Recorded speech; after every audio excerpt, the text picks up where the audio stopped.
Hello students, welcome to education insight. स्वागत है आप सभी लोगों का क्रैश कोर्स के लेक्चर नंबर 9 में। आज इस लेक्चर में बात करेंगे अकाउंटिंग रेशियोज के बारे में। मैंने अभी तक अपने कुछ स्टार्टिंग के 8 लेक्चर्स में company accounting plus partnership accounting complete discuss कर ली है। कंपनी अकाउंटिंग का जो फर्दर पार्ट है कि फाइनेंशियल स्टेटमेंट एनालाइज कैसे होंगे, एनालिसिस करने की टेक्निक मेनली 4 थी अपने सिलेबस में लास्ट ईयर तक।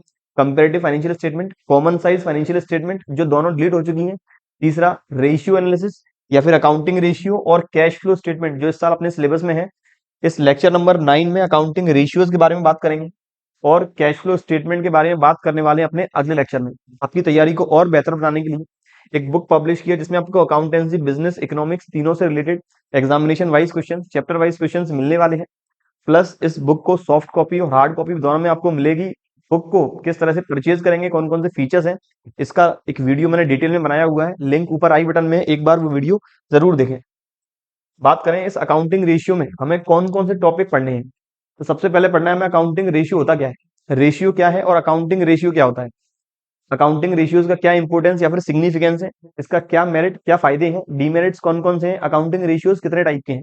फर्दर जितने भी टाइप्स के अकाउंटिंग रेशियोज रहेंगे उन्हें हम डिटेल में डिस्कस करेंगे। और इस लेक्चर में हम न्यूमेरिकल क्वेश्चंस भी डिस्कस करने वाले हैं। जितने भी हम यहाँ टॉपिक्स डिस्कस करेंगे, थियोरिटिकल पार्ट हो या प्रैक्टिकल पार्ट हो, इस पूरे लेक्चर का जो पीडीएफ है, इस पीडीएफ को हम अपनी एजुकेशन इनसाइट्स एप्लीकेशन में अपलोड करने वाले हैं। आप लोग वहां से डाउनलोड कर सकते हैं। तो सबसे पहले बात करें रेशियो क्या होता है। तो बच्चों, रेशियो मतलब कोई भी न्यूमेरिकल इंफॉर्मेशन को प्रेजेंट करना, एक्सप्रेस करना, ताकि हम दो न्यूमेरिकल इंफॉर्मेशन के बीच में रिलेशन एस्टेब्लिश कर पाएंगे। तो ratio means a mathematical number that shows relation between two or more variables and it can be expressed in the form of fraction. हो सकता है फ्रैक्शन में एक्सप्रेस करें, या फिर प्रपोर्शन में एक्सप्रेस करें, या फिर नंबर ऑफ टाइम्स में एक्सप्रेस करें, या फिर परसेंटेज में एक्सप्रेस करें। तो रेशियो का मतलब दो न्यूमेरिकल इंफॉर्मेशन के बीच के रिलेशन को एस्टेब्लिश करना एक सिंगल न्यूमेरिकल वैल्यू में, उस वैल्यू को फ्रैक्शन, प्रपोर्शन, परसेंटेज या फिर टाइम के फॉर्म में हम एक्सप्रेस कर सकते हैं। अब अकाउंटिंग रेशियो क्या है। अकाउंटिंग रेशियोज का मतलब जो भी अकाउंटिंग डेटा है, जो अकाउंटिंग इंफॉर्मेशन है, उसे एक मैथमेटिकल नंबर के फॉर्म में एक्सप्रेस करना, ताकि जितने भी यूजर हैं उस बेसिस पर इजीली डिसीजन मेकिंग कर पाए। तो accounting ratio is a mathematical number that shows relation between two or more financial data और इंफॉर्मेशन। जैसे फॉर एग्जांपल, मुझे करंट रेशियो से करंट एसेट और करंट लाइबिलिटी के बारे में इंफॉर्मेशन मिलती है। आगे कहता है this financial information is obtained. अब ये फाइनेंशियल इंफॉर्मेशन कहां से मिलेगी। मैंने आपको स्टार्टिंग में बताया था इस लेक्चर में कि जो रेशियो एनालिसिस है, ये फाइनेंशियल स्टेटमेंट को एनालाइज करने की एक टेक्निक है। फाइनेंशियल स्टेटमेंट के अंदर आता है स्टेटमेंट ऑफ पीएनएल, और फाइनेंशियल स्टेटमेंट के अंदर आएगा बैलेंस शीट। तो ये इंफॉर्मेशन पूरी हम लेने वाले हैं स्टेटमेंट ऑफ पीएनएल और बैलेंस शीट से। तो ओवरऑल जो अकाउंटिंग रेशियोज में पढ़ने हैं, इनका बेस रहेगा स्टेटमेंट ऑफ पीएनएल और बैलेंस शीट। आगे कहता है अब रेशियो एनालिसिस क्या है। फाइनेंशियल स्टेटमेंट को एनालाइज करने की टेक्निक जिसके बेसिस पर यूजर करेंगे डिसीजन मेकिंग, वो कहलाता है रेशियो एनालिसिस।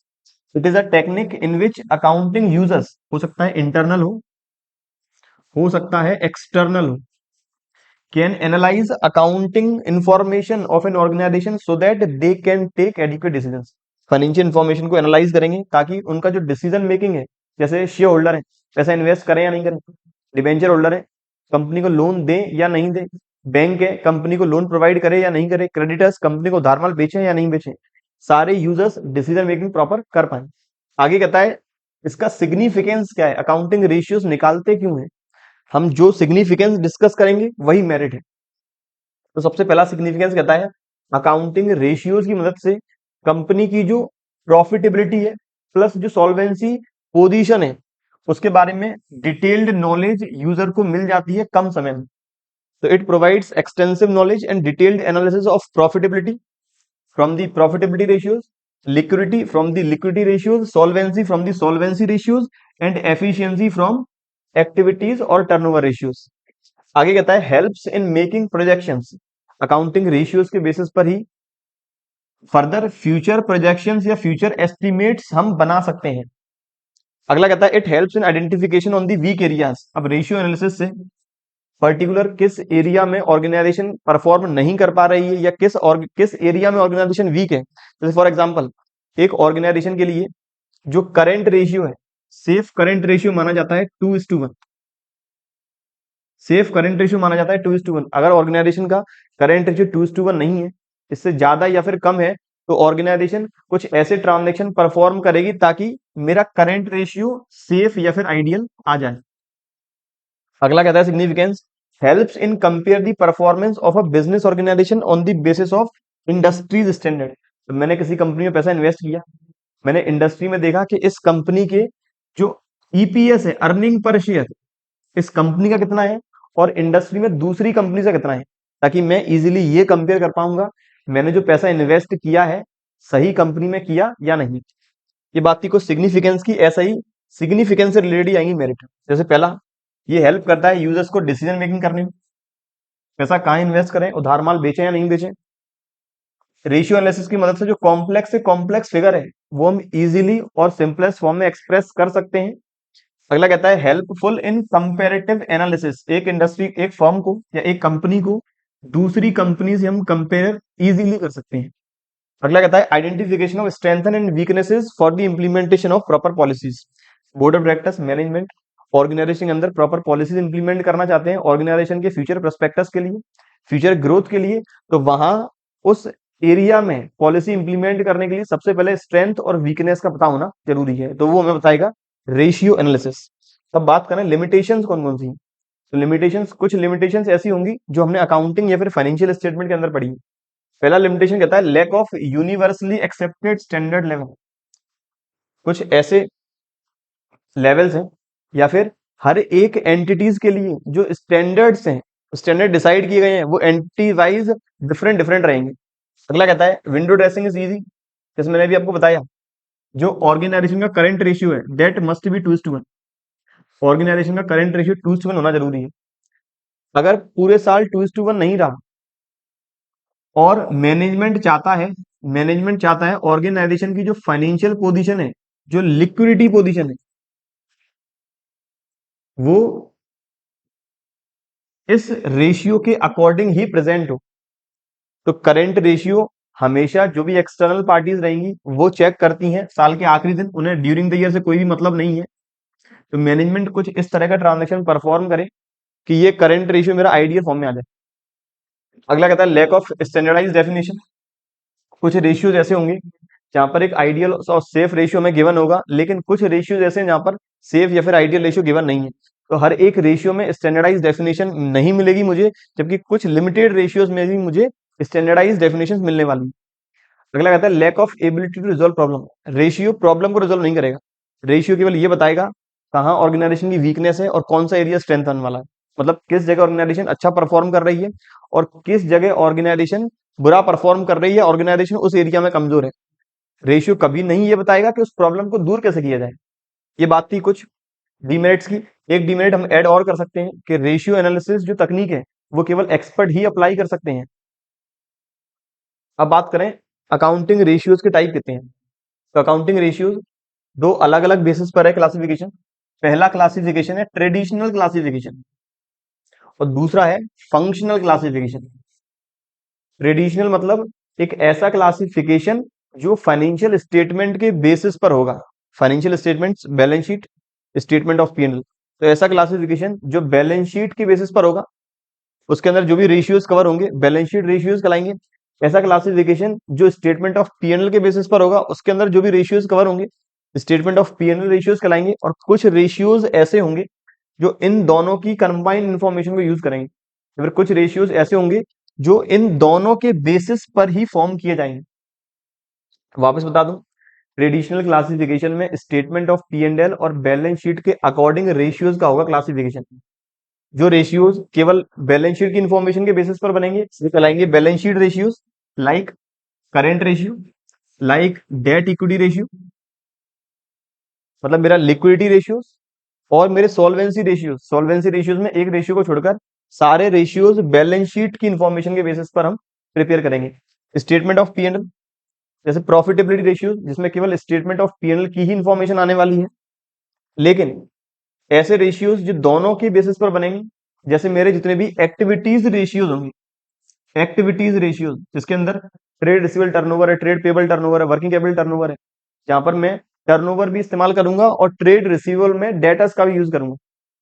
तो ऐसी इंफॉर्मेशन जो दोनों ऐसे रेशियोज जो दोनों स्टेटमेंट ऑफ पीएनएल और बैलेंस शीट के बेसिस पर बनेंगे वो कहलाएंगे कंपोजिट रेशियोज। अब फंक्शनल क्लासिफिकेशन, फंक्शन के आधार पर रेशियोज 4 कैटेगरी में डिवाइड है। पहला लिक्विडिटी, जो बताएगा बिजनेस का शॉर्ट टर्म लिक्विड पोजीशन। दूसरा solvency, long term solvency position. तीसरा एक्टिविटीज या फिर turnover ratios which are concerned with the turnover, which are concerned with the sales. और प्रॉफिटेबिलिटी, ऐसे रेशियोज जो एक ऑर्गेनाइजेशन की प्रॉफिटेबिलिटी सिचुएशन को डिनोट करेंगे। मैंने आपको प्रॉफिट बताया हुआ है, 3 टाइप के होते हैं, ग्रॉस प्रॉफिट, नेट प्रॉफिट और ऑपरेटिंग प्रॉफिट। तो ये फंक्शन की कैटेगरी, फंक्शन के बेसिस पर 4 कैटेगरी में हो गए रेशियो डिवाइड। मैं अपने सिलेबस में जो रेशियो पढ़नी है वो केवल फंक्शनल क्लासिफिकेशन के बेसिस पर ही पढ़नी है। तो सबसे पहला लिक्विडिटी रेशियोज। लिक्विडिटी रेशियोज होता क्या है, एक ऑर्गेनाइजेशन की जो शॉर्ट टर्म सॉल्वेंसी पोजीशन है वो बताता है लिक्विडिटी रेशियोज कि क्या ये ऑर्गेनाइजेशन शॉर्ट टाइम पीरियड में अपनी लाइबिलिटीज को पेड ऑफ कर पाएगी या नहीं। So these ratios indicates short-term solvency of a business organization, that is whether business organization is capable to pay off its short-term debts or not. Short-term debts का मतलब current liability, और current liability में मेरे कुछ item जैसे आता है trade payable, जिसके अंदर आएगा बिल्स पेबल और ट्रेड क्रेडिटर्स। इसी के अलावा आएगा शॉर्ट टर्म प्रोविजन, जितना भी प्रोविजन फॉर टैक्सेशन है, प्रोविजन फॉर लीगल क्लेम है। इसके अलावा short term borrowings, bank overdraft, cash credit और अदर करंट लाइबिलिटी, जैसे मेरा आउटस्टैंडिंग एक्सपेंस, अनअर्न्ड इनकम। तो जो लिक्विडिटी रेशियो है बताएंगे ऑर्गेनाइजेशन शॉर्ट टाइम पीरियड में डेट्स पेड ऑफ कर पाएगी या नहीं। 2 कैटेगरी में क्लासिफाइड है, पहला करंट रेशियो और दूसरा है क्विक रेशियो। करंट रेशियो कहता है it is the relation between, current ratio के अंदर मुझे करंट एसेट्स और करंट लाइबिलिटीज को कंपेयर करना है। It is the ratio which shows relation between current assets and current liabilities। और ratio analysis, cash flow statement, इन दोनों टॉपिक्स को करने के लिए हमें बैलेंस शीट और statement of P and L proper form में आना चाहिए। जिन बच्चों को इस टॉपिक में आती है दिक्कत, सबसे ज्यादा दिक्कत कैश फ्लो स्टेटमेंट में आएगी और रेशियो एनालिसिस में आएगी। कुछ बच्चे फॉर्मूले को रटेंगे कि सर फॉर्मूले याद ही नहीं होते, तो फॉर्मूला याद करने की जरूरत नहीं है। अगर आपको बैलेंस शीट और statement of P and L ये दोनों अच्छे से बनाने आते हैं, जानते हैं किस आइटम को कहाँ प्लेस करना है, तब रेशियो और कैश फ्लो स्टेटमेंट में कोई भी दिक्कत नहीं आएगी। वापस आ जाऊं मैं करंट रेशियो पर ही। करंट रेशियो का फॉर्मूला है current assets divide by current liabilities. Current assets के अंदर कौन कौन सी एसेट्स इंक्लूड करेंगे, इसके अंदर आएगा short term loans and advances, इसके अंदर ही आएगा शॉर्ट टर्म इन्वेस्टमेंट, इसके अंदर आएगा इन्वेंट्री, इसके अंदर आएगा trade receivable, cash and cash equivalents और अदर करंट एसेट। तो current assets divide by current liability से मेरा आएगा करंट रेशियो। आगे नोट क्या कहता है, जो आइडियल या फिर सेफ करंट रेशियो है वो है 2:1। अगर ऑर्गेनाइजेशन का करंट रेशियो 2:1 है तब माना जाएगा आइडियल या फिर सेफ है। अगला कहता है जो करंट एसेट है उसमें वही एसेट्स इंक्लूड करनी है जो वास्तव में एसेट है। जितनी भी फिक्टिशियस एसेट है, जैसे discount on issue of debenture, loss on issue of debenture, statement of PNL का डेबिट बैलेंस, एडवर्टीजमेंट एक्सपेंडिचर, ये सारे करंट एसेट में इंक्लूड नहीं किए जाएंगे। अगला कहता है जो लूज टूल्स है, इन्वेंट्री के मैंने आपको बताया था, इन्वेंट्री होती है 4 टाइप की, raw material, WIP, finished good और loose tools. Loose tools present क्यों करते हैं बैलेंस शीट के अंदर इन्वेंट्री में, क्योंकि इस लूज टूल्स की लाइफ होती है 1 साल से कम, और बैलेंस शीट में क्लासिफिकेशन चाहे एसेट्स हो या लाइबिलिटी हमेशा होगा लाइफ के बेसिस पे। तो लूज टूल्स वैसे तो पार्ट है फिक्स एसेट का, लेकिन लाइफ 1 साल से कम है इसीलिए प्रेजेंट कर रहे हैं इन्वेंट्री के अंदर, लेकिन वास्तव में ये इन्वेंट्री नहीं है, इसीलिए कहता है लूज टूल्स को इन्वेंट्री का पार्ट नहीं माना जाएगा। अगला कहता है जितने भी प्रोविजन हमने करंट एसेट के कंटेक्स्ट में बनाए हैं वो सारे प्रोविजन करंट एसेट्स की वैल्यू निकालने के लिए हमें माइनस करने होंगे, यहीं वो करंट लाइबिलिटी में इंक्लूड नहीं करेंगे।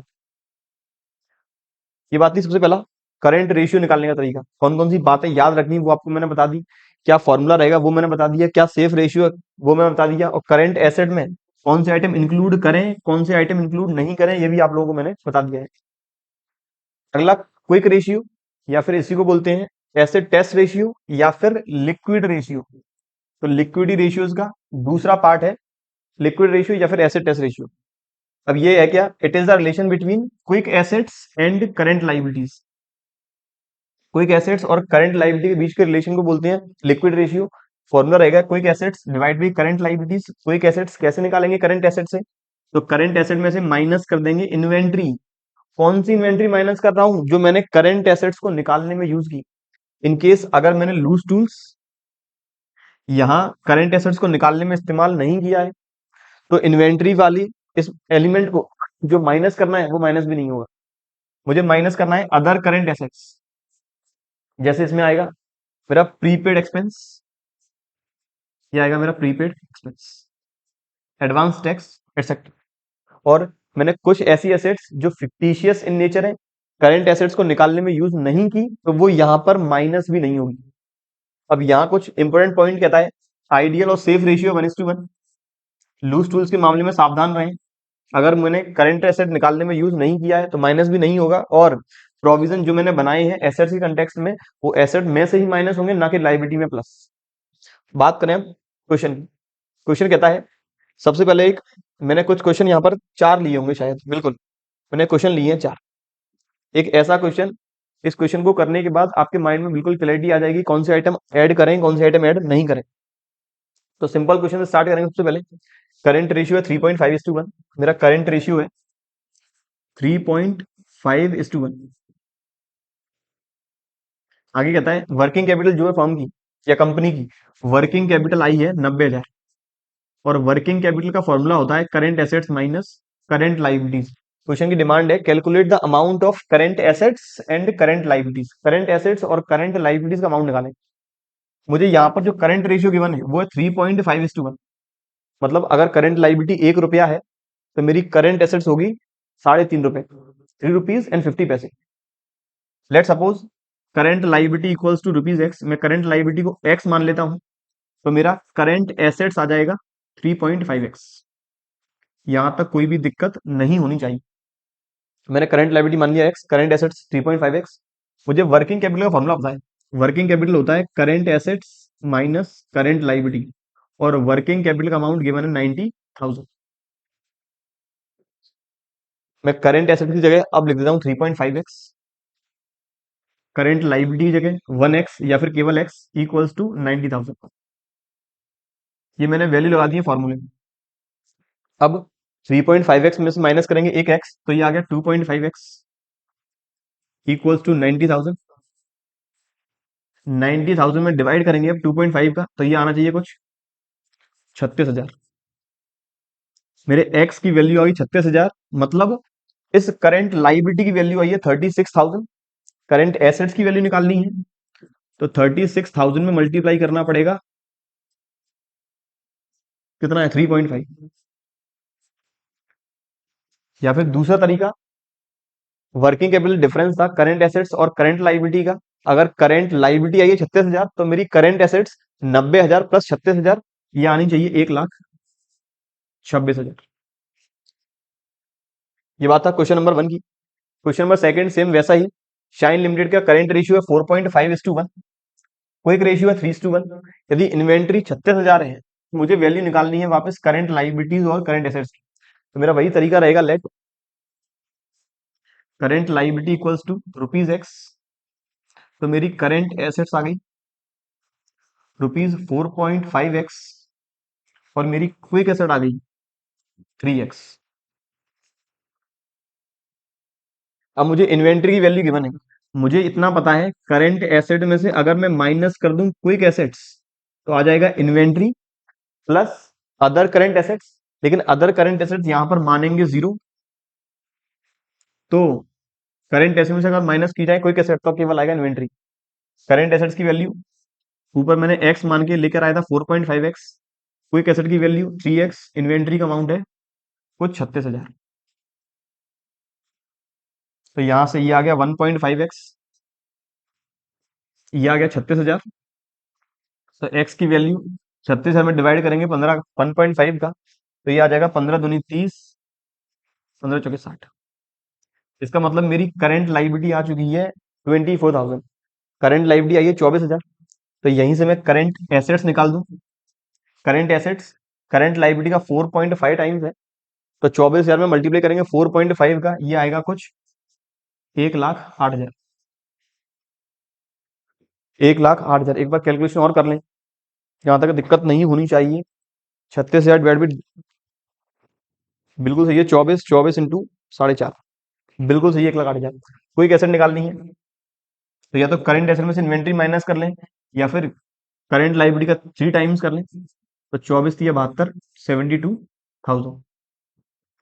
ये बात थी मेरी करंट एसेट्स और करंट लाइबिलिटी निकालने के रिगार्डिंग। अगला क्वेश्चन अब ये आएगा, जो इस बार आरबीसी ने शायद अपने मॉडल पेपर में पूछा है, और एक हमने क्वेश्चन ऐसा डिस्कस किया था अपने मॉडल टेस्ट पेपर के सॉल्यूशन नंबर 2 में। यहाँ कहता है करंट रेशियो है already 2:1, state giving reason which of the following transaction would improve, reduce and not change the current ratio. बताना है नीचे दिए गए ट्रांजेक्शन से रेशियो इंप्रूव होगा, डिक्रीज होगा, या फिर कोई भी चेंज नहीं होगा। बच्चों को मेनली इस तरह के क्वेश्चन में ये समझ में इस तरह से करेंगे कैसे। तो करने के लिए आपको एक तरीका तो है, या तो माइंड में ही मैपिंग होनी चाहिए कि अगर करंट लाइबिलिटी में पेड करता हूं तो रेशियो इंप्रूव होगा, करंट लाइबिलिटी इंक्रीज होगी तो मेरा रेशियो डिक्रीज होगा, इस तरह से। या फिर मुझे 2:1 एलिमेंट गिवन है, इसमें आप फिगर भर दें। अगर मेरा करंट रेशियो 2:1 है, इसका मतलब करंट एसेट्स करंट लाइबिलिटी की दुगनी है। Let current assets equals to 2 lakh, then current liability equals to 1 lakh. अब चलते जाएं, सबसे पहला करा है पेमेंट ऑफ करंट लाइबिलिटी। अगर करंट लाइबिलिटी का पेमेंट करते हैं, मैं 1 लाख में से अगर 50,000 के करंट लाइबिलिटी का पेमेंट कर देता हूं, तो मेरी करंट लाइबिलिटी रहेगी 50,000। पेमेंट करेंगे कैश में तो मेरी करंट एसेट्स रह जाएगा 1,50,000। अगर पेमेंट करेंगे कैश में, करंट एसेट्स रह जाएगा 1,50,000। इसका मतलब रेशियो कितना आ गया, ये आ गया 3:1। तो रेशियो हो गया इंप्रूव। करंट लाइबिलिटी को पेमेंट करेंगे, रेशियो होता है इंप्रूव। सर क्या यहाँ पे मुझे इस तरह से वर्किंग दिखानी होगी? तो बच्चों यहाँ पूछा है केवल इंप्रूव होगा या नहीं, या फिर कोई चेंज नहीं होगा। आपको केवल आंसर लिखना है, इस तरह की कैलकुलेशन नहीं दिखानी। इनकेस आप दिखाना चाहते हैं वो आपका डिस्क्रिप्शन है, आपका मर्जी है, लेकिन आरबीएससी इस प्रेजेंटेशन में कोई भी नंबर नहीं देगी। केवल ये पूछा है क्या होगा, तो वो आप डायरेक्ट आंसर में लिख सकते हो। ये कर लें वर्किंग रफ में और फिर आंसर लिख दो। अगला कह रहा है परचेज गुड्स ऑन क्रेडिट, वापस 50,000 का माल खरीदेंगे, तो मेरा करंट एसेट्स हो जाएगा 2.5 लाख, करंट लाइबिलिटी हो जाएगी 1.5 लाख। उधार परचेज करेंगे, स्टॉक बढ़ेगा, स्टॉक करंट एसेट इन्वेंट्री के अंदर आता है, और लाइबिलिटी बढ़ेगी, क्रेडिटर्स जो आता है ट्रेड पेबल के अंदर। तो ये आ गया 1.40:1, 1.40 नहीं, 1.67, 1.67। इनकेस कोई गलती हो जाती है, कोशिश करूंगा कोई गलती नहीं हो कैलकुलेशन में, इनकेस होती है तो आप इग्नोर करके चलें। तो ये आएगा 1.5, 100, 15 से 90, वापिस 15 से 90, 1.67 या फिर 1.66:1। अगला कहता है सेल ऑफ कंप्यूटर। तो यहाँ पर मेरा रेशियो हो गया है डिक्रीज, पहले था 2:1, अब हो गया 1.6:1। कंप्यूटर बेचा, बुक वैल्यू 4,000 थी, 3,000 में बेचा केवल। कंप्यूटर मेरी नॉन करेंट एसेट है, टेंजिबल के अंदर आती है। जो कंप्यूटर आएगा टेंजिबल के अंदर। अब 4,000 का बेचा 3,000 में, तो 3,000 से बढ़ेगा कैश। उधार बेचा होगा तो बढ़ेंगे डेटर। 1,000 रुपए का लॉस हुआ, उसका इफेक्ट आएगा शेयर होल्डर फंड पे, मेरी करंट लाइबिलिटी पर कोई भी इफेक्ट नहीं आएगा। अब 3,000 से कैश बढ़ा तो मेरी करंट एसेट्स अब बढ़ जाएगी, वो हो जाएगी 2,03,000। करंट लाइबिलिटी सेम वही रहेगी 1 लाख। रेशियो होगा इंप्रूव, रेशियो होगा इंप्रूव। इससे रेशियो हुआ था इंप्रूव, इससे हुआ था रेशियो डिक्रीज। अगला कह रहा है मर्चेंडाइज, मतलब गुड्स हमने बेचा है 10 वाला 11 में, 10 वाला गुड्स बेचेंगे 11 में, स्टॉक होगा कम 10,000 से। कैश में बेचा है तो 11,000 रुपए से बढ़ जाएगा कैश। अल्टीमेट मेरी करंट एसेट्स बढ़नी है 1,000 से, रेशियो यहां से भी होगा इंप्रूव। अगला अनक्लेम्ड डिविडेंड का पेमेंट किया है। अनक्लेम्ड डिविडेंड मैंने आपको बताया था, ये आता है बैलेंस शीट की करंट लाइबिलिटी की अदर करंट लाइबिलिटी में। पेमेंट करेंगे तो वापस यही केस आ जाएगा, लाइबिलिटी हो जाएगी, करंट लाइबिलिटी हो जाएगी कम, करंट एसेट्स भी हो जाएगी कम, तो ये रेशियो हो जाएगा यहाँ से इम्प्रूव। उम्मीद करता हूं अभी तक कोई भी दिक्कत नहीं है। इनकेस दिक्कत आती भी है, आप लोग कमेंट बॉक्स में कमेंट करें, आपके जो भी प्रॉब्लम है उसको मैं सॉल्व करने की पूरी कोशिश करूंगा। Question number next. अब ये वाला क्वेश्चन करने के बाद करंट रेशियोज में अगर सही से कर लिया, पूरी लाइफ में कभी भी दिक्कत नहीं आएगी। बैलेंस शीट वापस मुझे गिवन है, जिसमें केवल एक्सट्रैक्ट ही दे रखे हैं करंट लायबिलिटी और करंट एसेट का। कुछ बच्चे ऐड लाना शुरू कर देंगे, सर करंट एसेट्स और करंट लायबिलिटी इक्वल नहीं आ रही। तो याद रखें ये केवल एक्सट्रैक्ट है। जब पूरे share fund, non current liability और नॉन करंट एसेट सारे आइटम्स होंगे तभी बैलेंस शीट आएगी टोटल। इन्फॉर्मेशन कहता है बैंक ओडी है मेरे पास करंट लायबिलिटी में, ट्रेड पेबल में दो है, क्रेडिटर और बीपी। शॉर्ट टर्म प्रोविजन में लीगल डैमेजेस का क्लेम है, टैक्सेशन का क्लेम है और डिस्काउंट ऑन डेटर का प्रोविजन है। तीन प्रोविजन है। अदर करंट लायबिलिटीज में आउटस्टैंडिंग एक्सपेंस है, कॉल्स एडवांस है और डिविडेंड पेबल है। करंट एसेट साइड में शॉर्ट टर्म लोन्स एडवांसेस है, ट्रेड पेबल है, इसके अंदर सन्ड्री डेटर्स लेस प्रोविजन, फिर बीआर इन्वेंट्री, इन्वेंट्री के अंदर चार, short term investment cash in cash equivalent, फिर अदर करंट एसेट में एडवांस टैक्स, प्रीपेड एक्सपेंस और तीन मेरी फिक्टिशियस एसेट। मैंने हर एक पार्ट को कवर किया है, इनकेस कोई एक आध दो आइटम रह गए हो वो आप लोग अलग से ऐसे मास्टर क्वेश्चन बनाएं और वहां पर इंक्लूड कर लो। मुझे निकालना है सबसे पहले करंट रेशियो। फॉर्मूला है current ratio equals to current assets divide by current liability. Current assets ये मेरी बिल्कुल करंट एसेट है 3000 प्लस हमेशा जो ट्रेड रिसीवेबल है बोलेंगे नेट ऑफ 22 ये, और डिस्काउंट का जो मैंने प्रोविजन बनाया है ये एसेट्स के लिए बनाया है तो 1800 करेंगे माइनस। मैं अपने कैलकुलेटर में टाइप करता चलूं। मैंने सबसे पहले 3000 शॉर्ट टर्म लोन्स के टाइप कर लिए, फिर मैंने 22,000 ये टाइप किए डेटर के, इसमें से माइनस कर लिया डिस्काउंट का प्रोविजन 1800। अब तक अमाउंट आ चुका है 23,200 प्लस मैंने बीआर इंक्लूड किया 3000 प्लस मैंने इन्वेंट्री में से 32,400 की इन्वेंट्री है, इसमें मैं लूज टूल्स इंक्लूड नहीं करूंगा क्योंकि ये इन्वेंट्री का पार्ट नहीं है करंट रेशियो निकालने के लिए, तो इसमें ऐड करूंगा केवल मैं 30,000 प्लस शॉर्ट टर्म इन्वेस्टमेंट मेरी करंट एसेट है प्लस कैश एंड बैंक मेरी करंट एसेट है, cash and cash equivalent, plus इसके बाद एडवांस टैक्स और प्रीपेड एक्सपेंस, केवल यही दो रियल करंट एसेट है, बाकी सारी हैं फिक्टिशियस। तो प्लस मैंने कर दिया 10,000, टोटल आ रहा है मेरा करंट एसेट्स 89,200। मेरी करंट एसेट आ गई 89,200। अब बात कर लूं मैं करंट लायबिलिटी की। बैंक ओडी बिल्कुल मेरी करंट लायबिलिटी है, ट्रेड पेबल पूरे दोनों आइटम मेरी करंट लायबिलिटी है, शॉर्ट टर्म प्रोविजन में केवल यही दो प्रोविजन ऐसे हैं जो लायबिलिटी का पार्ट है तो प्लस 15,000 प्लस ये तीनों मेरी करंट लायबिलिटी है तो प्लस 6400। ये आ गया 61,400। तो 89,200 प्लस 61,400, यहां से मेरा आ जाएगा करंट रेशियो। ये आ रहा है मेरा 1.45:1। अब मुझे निकालना है क्विक रेशियो। क्विक रेशियो निकालने के लिए quick assets divide by current liability. तो क्विक जो मेरी करंट लायबिलिटी है वो सेम वही रहेगी 61,400। क्विक एसेट निकालना, क्विक एसेट निकालने के लिए मैंने टाइप कर लिया जो मैंने करंट एसेट्स निकाल दी थी 89,200 सेम वही। तो इसमें से माइनस करूंगा सबसे पहले इन्वेंट्री। इन्वेंट्री याद रखें ये वाला अमाउंट माइनस नहीं होगा क्योंकि मैंने अभी जो करंट एसेट्स निकाली है इस करंट एसेट्स को निकालने के लिए लूज टूल्स इंक्लूड नहीं किया था, तो लूज टूल्स अब माइनस भी नहीं करेंगे। माइनस करेंगे केवल raw material 10, WIP 12, finish goods 8, minus करेंगे 30। तो फर्दर माइनस करेंगे एडवांस टैक्स और प्रीपेड एक्सपेंस। जितने भी अदर करंट एसेट में आइटम शामिल है ये तीनों मैंने इंक्लूड नहीं किए हैं करंट एसेट निकालने के लिए, तो माइनस भी नहीं करूंगा। तो माइनस करूंगा केवल 10,000, तो मेरा आ गया ये 49,200। 49,200 डिवाइड बाई 61,400, तो मेरा ये करंट क्विक रेशियो आ गया 0.80:1। मेरे कॉन्सेप्ट समझाने की कोशिश कर रहा था, उम्मीद है क्लियर हो चुका है। अगर कोई कैलकुलेशन में माइनर कोई मिस्टेक हो गई हो वापस वो इग्नोर कर लें, ऐसा नहीं आप कमेंट करने लग जाए।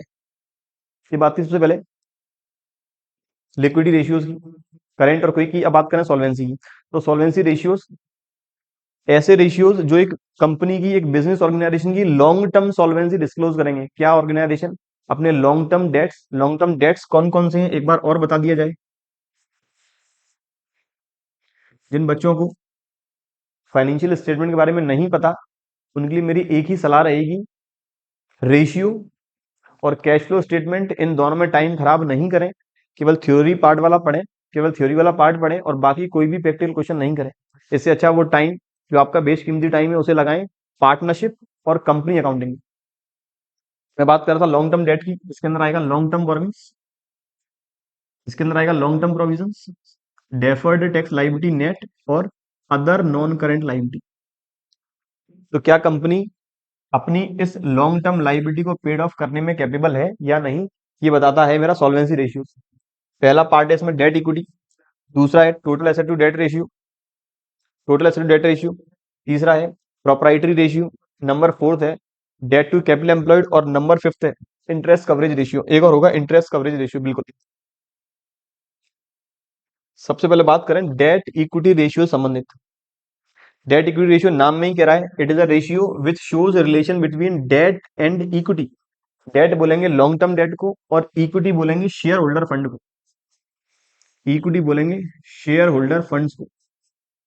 याद रखें, सर इक्विटी है तो क्या शेयर होल्डर फंड में केवल इक्विटी कैपिटल इंक्लूड करें? बच्चों शेयर होल्डर फंड्स का मतलब होता है शेयर कैपिटल, चाहे इक्विटी हो या preference, plus reserve surplus minus fictitious assets. तो चाहे इक्विटी कैपिटल हो या प्रेफरेंस कैपिटल हो, दोनों ही शेयर होल्डर फंड के अंदर हमें करनी होगी इंक्लूड। डेट इक्विटी रेशियो निकालना है, रिलेशन है लॉन्ग टर्म डेट्स और शेयर होल्डर फंड का। इसका आइडियल जो रेशियो है वो है 2:1। अगर ये 2:1 से ज्यादा है, high debt equity signifies more risk. ये अगर 2:1 से ज्यादा है, रिस्क ज्यादा है, क्योंकि उस केस में ऑर्गेनाइजेशन ने मालिकों से पैसा लिया है कम, बाहर के डिवेंचर होल्डर से पैसा लिया ज्यादा, तो उनके लिए रिस्क ज्यादा है। जबकि लोअर डेट इक्विटी है तो वो सिग्निफाई करेगा लेस रिस्क को। फॉर्मूला मैंने आपको बता ही दिया है। बात करें क्वेश्चन की। क्वेश्चन कहता है मुझे डेट इक्विटी निकालना है। तीन इन्फॉर्मेशन है मेरे पास, टोटल एसेट्स, करंट लाइबिलिटी और टोटल डेट्स। फॉर्मूला क्या है? फॉर्मूला मैं आपको बार बार क्यों बता रहा हूं, ताकि कुछ फॉर्मूले इस क्लास के आखिरी तक आपको हो जाए याद। मैंने लिख दिया डेट अपॉन इक्विटी या फिर non current liability divided by share holder funds. ऐसा जरूरी नहीं है कि हर बार जो आइटम फॉर्मूले के अंदर चाहिए वही मुझे गिवन है। यहाँ देखोगे तो मुझे टोटल एसेट्स गिवन है, यहाँ एसेट्स का कोई भी काम नहीं है। मुझे गिवन है करंट लाइबिलिटी, यहाँ करंट लाइबिलिटी का काम नहीं है। मुझे गिवन है टोटल डेट्स, यहाँ काम है नॉन करंट लाइबिलिटी या फिर लॉन्ग टर्म डेट्स का। तो लॉन्ग टर्म डेट्स कैसे करेंगे? टोटल डेट्स का फॉर्मूला होता है non current liability plus current liability, या फिर कह सकते हैं long term date plus short term debt. मेरा टोटल डेट है 12 लाख, ये निकालना है लॉन्ग टर्म डेट, और शॉर्ट टर्म डेट है 6 लैक्स। तो यहां से मेरा लॉन्ग टर्म डेट भी आ गया 6 लैक्स। मैंने लॉन्ग टर्म डेट निकाल दिया 6 लाख। अब मुझे चाहिए इक्विटी। इक्विटी के लिए एसेट्स मेरे पास गिवन है कितनी? 15 लाख। मेरे पास एसेट्स दे रखी है 15 लाख। अगर 15 लाख की एसेट्स हैं तो मेरी लाइबिलिटीज भी 15 लाख की होंगी, है कि नहीं? अगर 15 लाख की एसेट्स हैं तो लाइबिलिटी भी 15 लाख की होंगी। लाइबिलिटीज के तीन पार्ट हैं, लाइबिलिटीज के यहां लिख देता हूं। लाइबिलिटीज के तीन पार्ट हैं, share holder fund, non current liability और current liability. Total liabilities 15 lakh, shoulder fund निकालना है, नॉन करंट लाइबिलिटीज और करंट लाइबिलिटी दोनों एग्रीगेट गिवन है 12 लाख। तो यहां से मेरा जो शेयर होल्डर फंड है वो आ गया 3 lakh. Share holder fund 3 lakh, मेरा डेट इक्विटी रेशियो आ गया 2:1। एक बात और, जितने भी सॉल्वेंसी रेशियोज हैं केवल एक को छोड़कर, और जितने भी हमने लिक्विडिटी रेशियोज पीछे पढ़े, वो सारे हमेशा इस प्रपोर्शन के फॉर्म में ही हमें एक्सप्रेस करने होंगे। जितने भी प्रॉफिटेबिलिटी रेशियोज पढ़ेंगे उसमें सारे रेशियोज परसेंटेज के फॉर्म में एक्सप्रेस करने होंगे। जितने भी एक्टिविटीज या फिर टर्नओवर रेशियोज पढ़ेंगे वो जहां तक है नंबर ऑफ टाइम तो हम लोग प्रेजेंट करेंगे। अगला कहता है total asset to debt ratio. नाम में ही कह रहा है it is a relation between total assets and long term debt. Formula रहेगा total assets by long term debt. Note क्या कहता है, अगर टोटल एसेट्स गिवन नहीं है तो क्या करेंगे, जितनी टोटल लाइबिलिटीज होंगी shoulder funds plus non current liability plus current liability वही होंगी मेरी टोटल एसेट्स। क्योंकि जो मेरा डुअल एस्पेक्ट कॉन्सेप्ट है, जो मेरी अकाउंटिंग इक्वेशन है, उसका कहना है एसेट्स और लाइबिलिटी हमेशा होती है इक्वल। अगला प्रोप्राइटरी रेशियो। प्रोप्राइटरी रेशियो है क्या? It is the relation between share holder funds and capital employed. या फिर किसी किसी जगह पर हम प्रोप्राइटरी रेशियो का यूज कर सकते हैं share holder fund divided by total assets, in case अगर इन्फॉर्मेशन अवेलेबल नहीं है तब। अदरवाइज इन्फॉर्मेशन है तो अप्लाई करेंगे या तो share holder fund divide by capital employed या फिर share holder fund divide by net assets. Capital employed कैसे निकालते हैं? कैपिटल एम्प्लॉयड का मतलब बिजनेस में कितना पैसा एंगेज्ड है मालिकों का, या और लॉन्ग टर्म लाइबिलिटीज का। तो फॉर्मूला रहेगा share holder fund plus non current liability, अगर कैपिटल एम्प्लॉयड के बेसिस पर निकालना है। या फिर कैपिटल एम्प्लॉयड इस तरीके से भी हम निकाल सकते हैं, non current asset plus working capital. क्योंकि मेरा जो बैलेंस शीट है, बैलेंस शीट की लाइबिलिटी साइड में share holder fund plus non current liability plus current liability.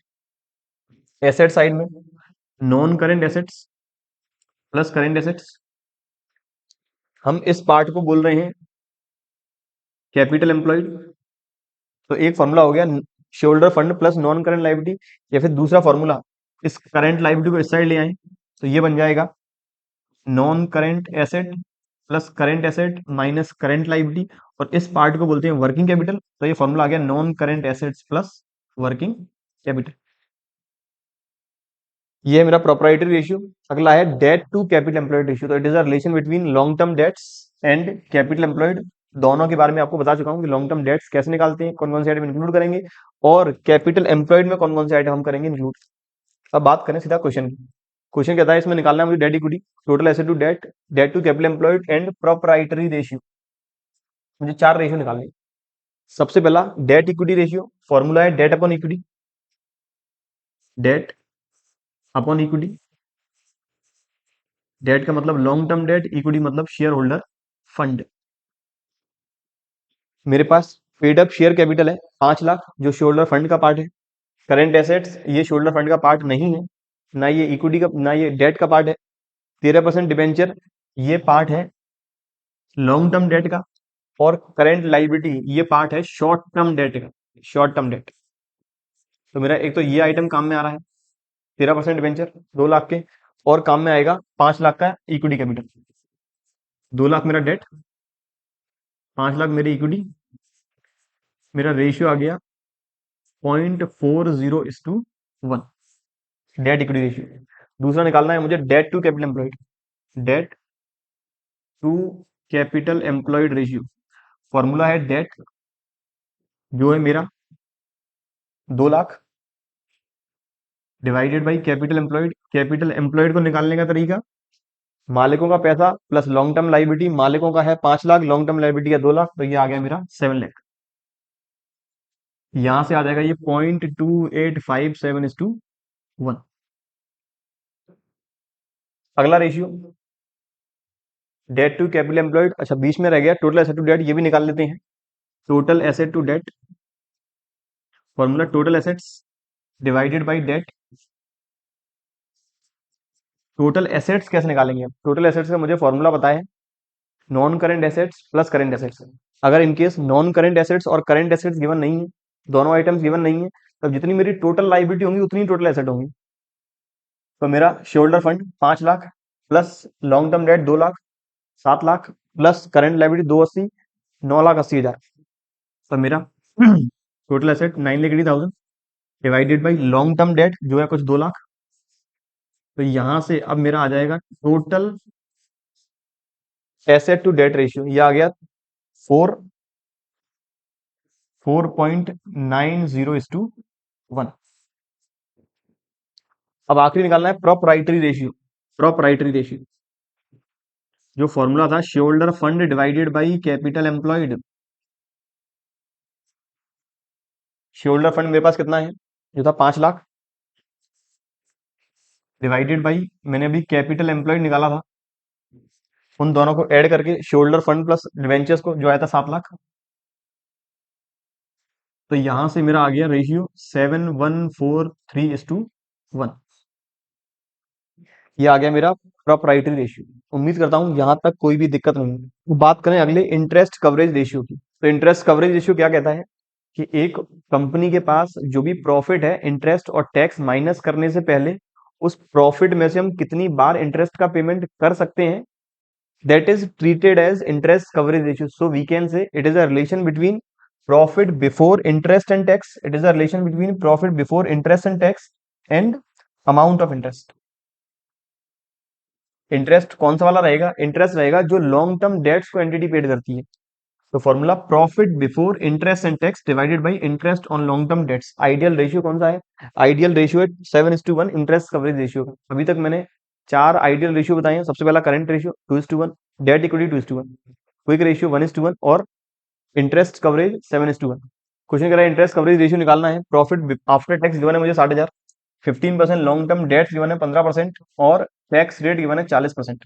बच्चे मिलिए गलती करते क्या है कि प्रॉफिट आफ्टर टैक्स गिवन है 60,000, टैक्स की रेट है 40%, तो 60,000 का 40%, 24,000, प्रॉफिट बिफोर टैक्स आ गया 84,000। ये तरीका गलत है। गलत क्यों है? याद रखें, ये टैक्स रेट अप्लाई होती है प्रॉफिट बिफोर टैक्स पर। ये अप्लाई होता है प्रॉफिट बिफोर टैक्स पे, जबकि ये कौन सा टैक्स है? ये प्रॉफिट आफ्टर टैक्स है। ये अमाउंट कौन सा है? ये प्रॉफिट आफ्टर टैक्स है। मुझे चाहिए प्रॉफिट बिफोर टैक्स, तो ऐड करना होगा टैक्स का अमाउंट। लेकिन कौन सा टैक्स? जो प्रॉफिट बिफोर टैक्स पे अप्लाई हुआ। तो let profit before tax equals to ₹100। तो मेरा टैक्स का अमाउंट ये रहेगा 40। तो मेरा प्रॉफिट आफ्टर टैक्स, टैक्स सीधी बात है माइनस करेंगे, तो प्रॉफिट आफ्टर टैक्स मेरा आ जाएगा ₹60। अब कंपेयर कर लें, यदि प्रॉफिट आफ्टर टैक्स 60 रुपए है और एक्चुअल में ये है 60,000, तो मेरा प्रॉफिट बिफोर टैक्स कितना होगा?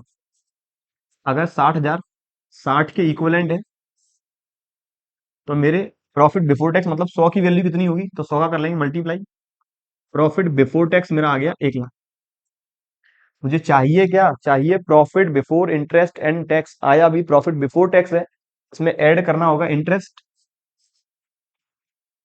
इंटरेस्ट हमेशा आएगा फेस वैल्यू पर। 10 लाख का लॉन्ग टर्म डेट है, इसका 15%, ये आएगा इंटरेस्ट 1.5 लाख। तो मेरा प्रॉफिट बिफोर टैक्स आ गया कुछ 2 lakh. Profit before interest and tax आ गया 2,50,000। अब अप्लाई करते हैं इंटरेस्ट कवरेज रेशियो का फॉर्मूला, जो रहेगा profit before interest and tax 2.5 lakh divided by amount of interest जो है 1.5 लाख, और ये रेशियो आएगा टाइम्स के फॉर्म में, तो ये रहेगा 1.67 times.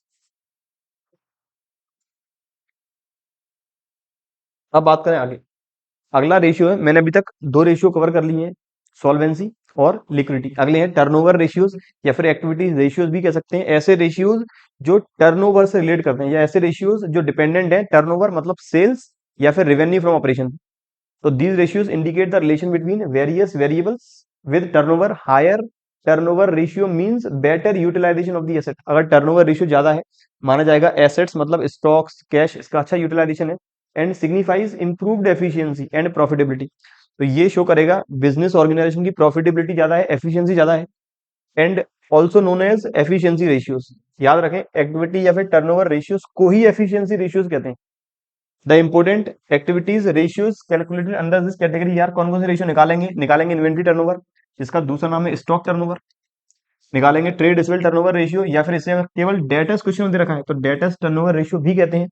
Trade payable turnover ratio, या फिर अगर केवल क्रेडिटर्स गिवन है तो क्रेडिटर्स टर्नओवर रेशियो भी कहेंगे। और investment turnover ratio, investment turnover ratio दो टाइप का है, फिक्स एसेट टर्नओवर और वर्किंग कैपिटल टर्नओवर रेशियो।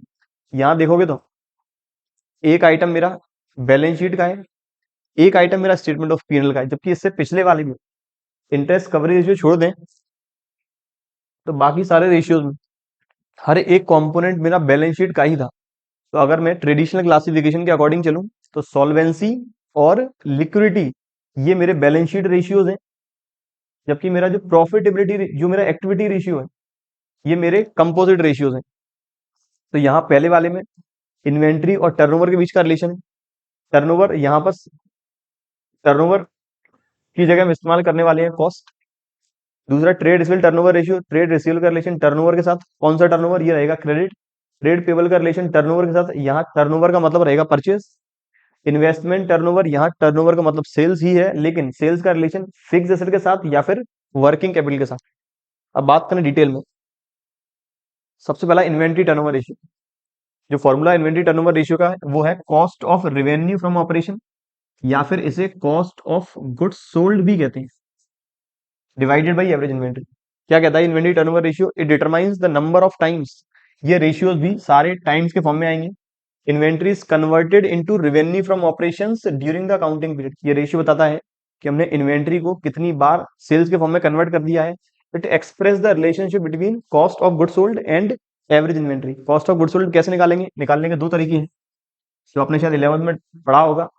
पहला तरीका, जो मेरी नेट सेल्स है इसमें से माइनस कर लेंगे ग्रॉस प्रॉफिट, आ जाएगा कॉस्ट ऑफ गुड सोल्ड, पहला तरीका। दूसरा, opening stock plus net purchase plus direct expense minus closing stock.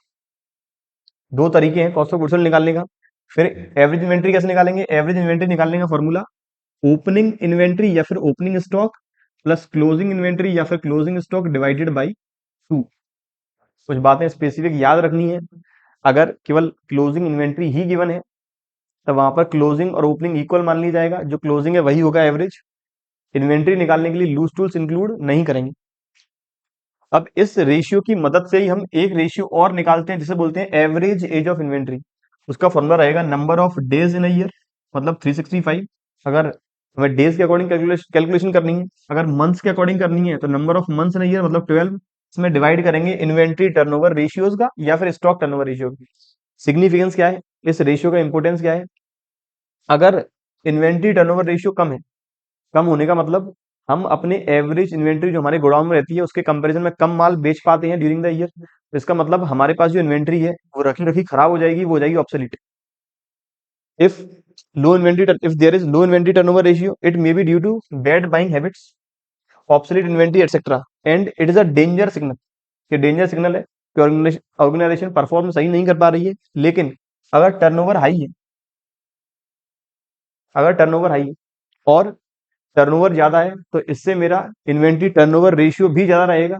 अब इसका फायदा ये है कि ऑर्गेनाइजेशन के प्रॉफिट ज्यादा होंगे, लेकिन नुकसान एक ही है, अगर ऑर्गेनाइजेशन का एवरेज इन्वेंट्री के कंपैरिजन में टर्नओवर काफी ज्यादा है, ये तो इसका एक पहलू या एक ऑल्टरनेटिव ये भी हो सकता है, इसका एक मतलब ये भी हो सकता है कि ऑर्गेनाइजेशन कम लॉट में माल खरीद रही है, कम लॉट में गुड्स परचेज कर रही है अपने इन्वेस्टर्स को अट्रैक्ट करने के लिए। अगर वो ज्यादा लॉट में ज्यादा क्वांटिटी में गुड्स परचेज करती है तो उस केस में ऑर्गेनाइजेशन को फायदा मिलेगा डिस्काउंट का। आगे कहता है high turnover is good but it must be carefully interpreted as it may be due to buying in small lots. कम लॉट्स में खरीदेंगे तो मेरा एवरेज इन्वेंट्री रहेगा कम, एवरेज इन्वेंट्री कम रहेगा तो इसका आंसर निकल के आने वाला है ज्यादा। और selling quickly at low margin to realise cash, या फिर हो सकता है ऑर्गेनाइजेशन बहुत जल्दी जल्दी माल बेचती है कम मार्जिन पर ताकि हम कैश को रियलाइज कर पाए, इन्वेस्टर को अट्रैक्ट कर पाए। अब यहाँ कहता है इन्वेंट्री टर्नओवर रेशियो निकालना है। इन्वेंट्री ओपनिंग क्लोजिंग गिवन है 18-20, 18-22, यहीं पर इसका एवरेज कर लें तो 20,000 एवरेज। आगे कहता है नेट परचेजेस गिवन है 46,000, वेजेस गिवन है 14,000, रेवेन्यू फ्रॉम ऑपरेशंस गिवन है 80,000 और कैरेज इनवर्ड गिवन है 4,000। मुझे चाहिए कॉस्ट ऑफ गुड सोल्ड और मुझे चाहिए एवरेज इन्वेंट्री। एवरेज इन्वेंट्री मैंने निकाल दी है, तो स्टॉक टर्नओवर या फिर inventory turnover ratio equals to cost of good sold divided by average inventory. Cost of good sold निकालने के दो तरीके थे, sales minus gross profit. Sales तो गिवन है लेकिन ग्रॉस प्रॉफिट गिवन नहीं है, तरीका अपनाएंगे दूसरा वाला। Opening stock 18,000 plus net purchase. Net purchase का मतलब यहां लेना पड़ेगा gross purchase minus purchase return. Net purchase 46,000 plus direct expense, ऐसे एक्सपेंसेस जो माल को खरीदते वक्त ऑर्गेनाइजेशन करती है, वेजेस और कैश इनवर्ड 14 और 4 18,000। ये आगे मेरा cost of goods available for sale minus closing stock 22,000।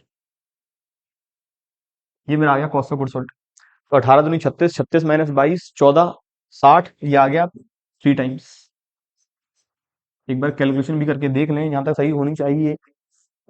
तो ये आ गया 18। ओपनिंग स्टॉक बिल्कुल सही है, 46 है मेरी परचेज और मेरी 18 ये है, बिल्कुल सही। 22 बिल्कुल सही है। ये आ गया 3 टाइम्स। बच्चों का डाउट ये रहता है कि सर अगर मैंने 3:1 लिख दिया क्या गलत माना जाएगा? तो बच्चों गलत नहीं माना जाएगा, लेकिन बुक में और आरबीएससी केवल बच्चे से चाहती है हमने जो बुक में दिया है वही आंसर उसे लिखने को मिले, या वही आंसर वो लिखे। तो 3 टाइम्स ही आपको लिखना है, 3:1 नहीं लिखना है। इनकेस लिख देते हैं गलत नहीं माना जाएगा। अगला कहता है ग्रॉस प्रॉफिट निकालना है। इस बार मुझे ग्रॉस प्रॉफिट का अमाउंट चाहिए। एवरेज इन्वेंट्री गिवन है 80,000, इन्वेंट्री टर्नओवर रेशियो गिवन है 6 टाइम्स और सेलिंग प्राइस 25% अबव कॉस्ट। इस तरह के क्वेश्चंस की आने की संभावना कम है, क्योंकि ऐसे क्वेश्चंस मेनली रहते हैं 11th के सिलेबस से कंसर्न, कि बच्चे को कॉस्ट और प्रॉफिट में क्या अंतर है, कॉस्ट का परसेंटेज कितना रहेगा, प्रॉफिट का परसेंटेज कितना रहेगा, वो 11th में डिस्कस कर 11th में पढ़ने को मिलता है, 12th में नहीं मिलता। तो ऐसे आने की संभावना कम है, लेकिन तब भी हमने एक दो क्वेश्चन ऐसे कवर किए हैं। क्वेश्चन की डिमांड कहता है ग्रॉस प्रॉफिट निकालना है। Average inventory 80,000, inventory turnover ratio 6 times. तो सबसे पहले मैं इन्वेंट्री टर्नओवर रेशियो का फॉर्मूला लगा के निकाल देता हूं। इन्वेंट्री टर्नओवर रेशियो फॉर्मूला लगा के कॉस्ट ऑफ गुड्स सोल्ड निकाल लेता हूँ। ये 6 times equals to cost of goods sold निकालना है, एवरेज इन्वेंट्री गिवन है, तो यहाँ से मेरा कॉस्ट ऑफ गुड्स सोल्ड ये आ जाएगा 4,80,000। याद रखें ये आई है अभी कॉस्ट। प्रॉफिट कितना है, सेल्स कितनी है, 25% कॉस्ट से अब है।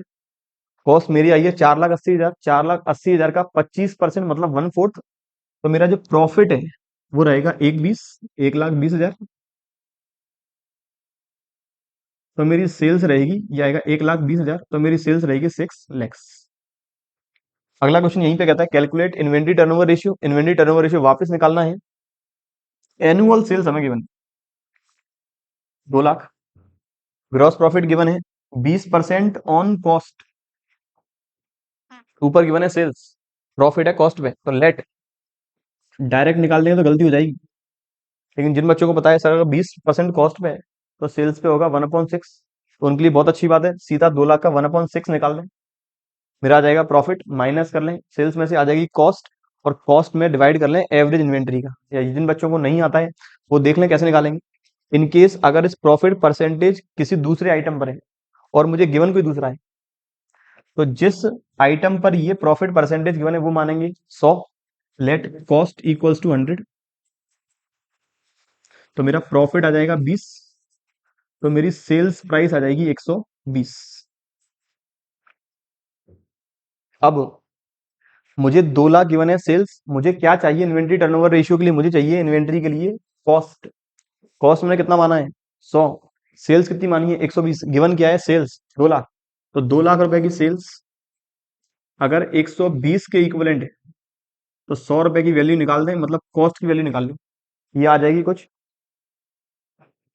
1,66,666, 1,66,666 या फिर 67।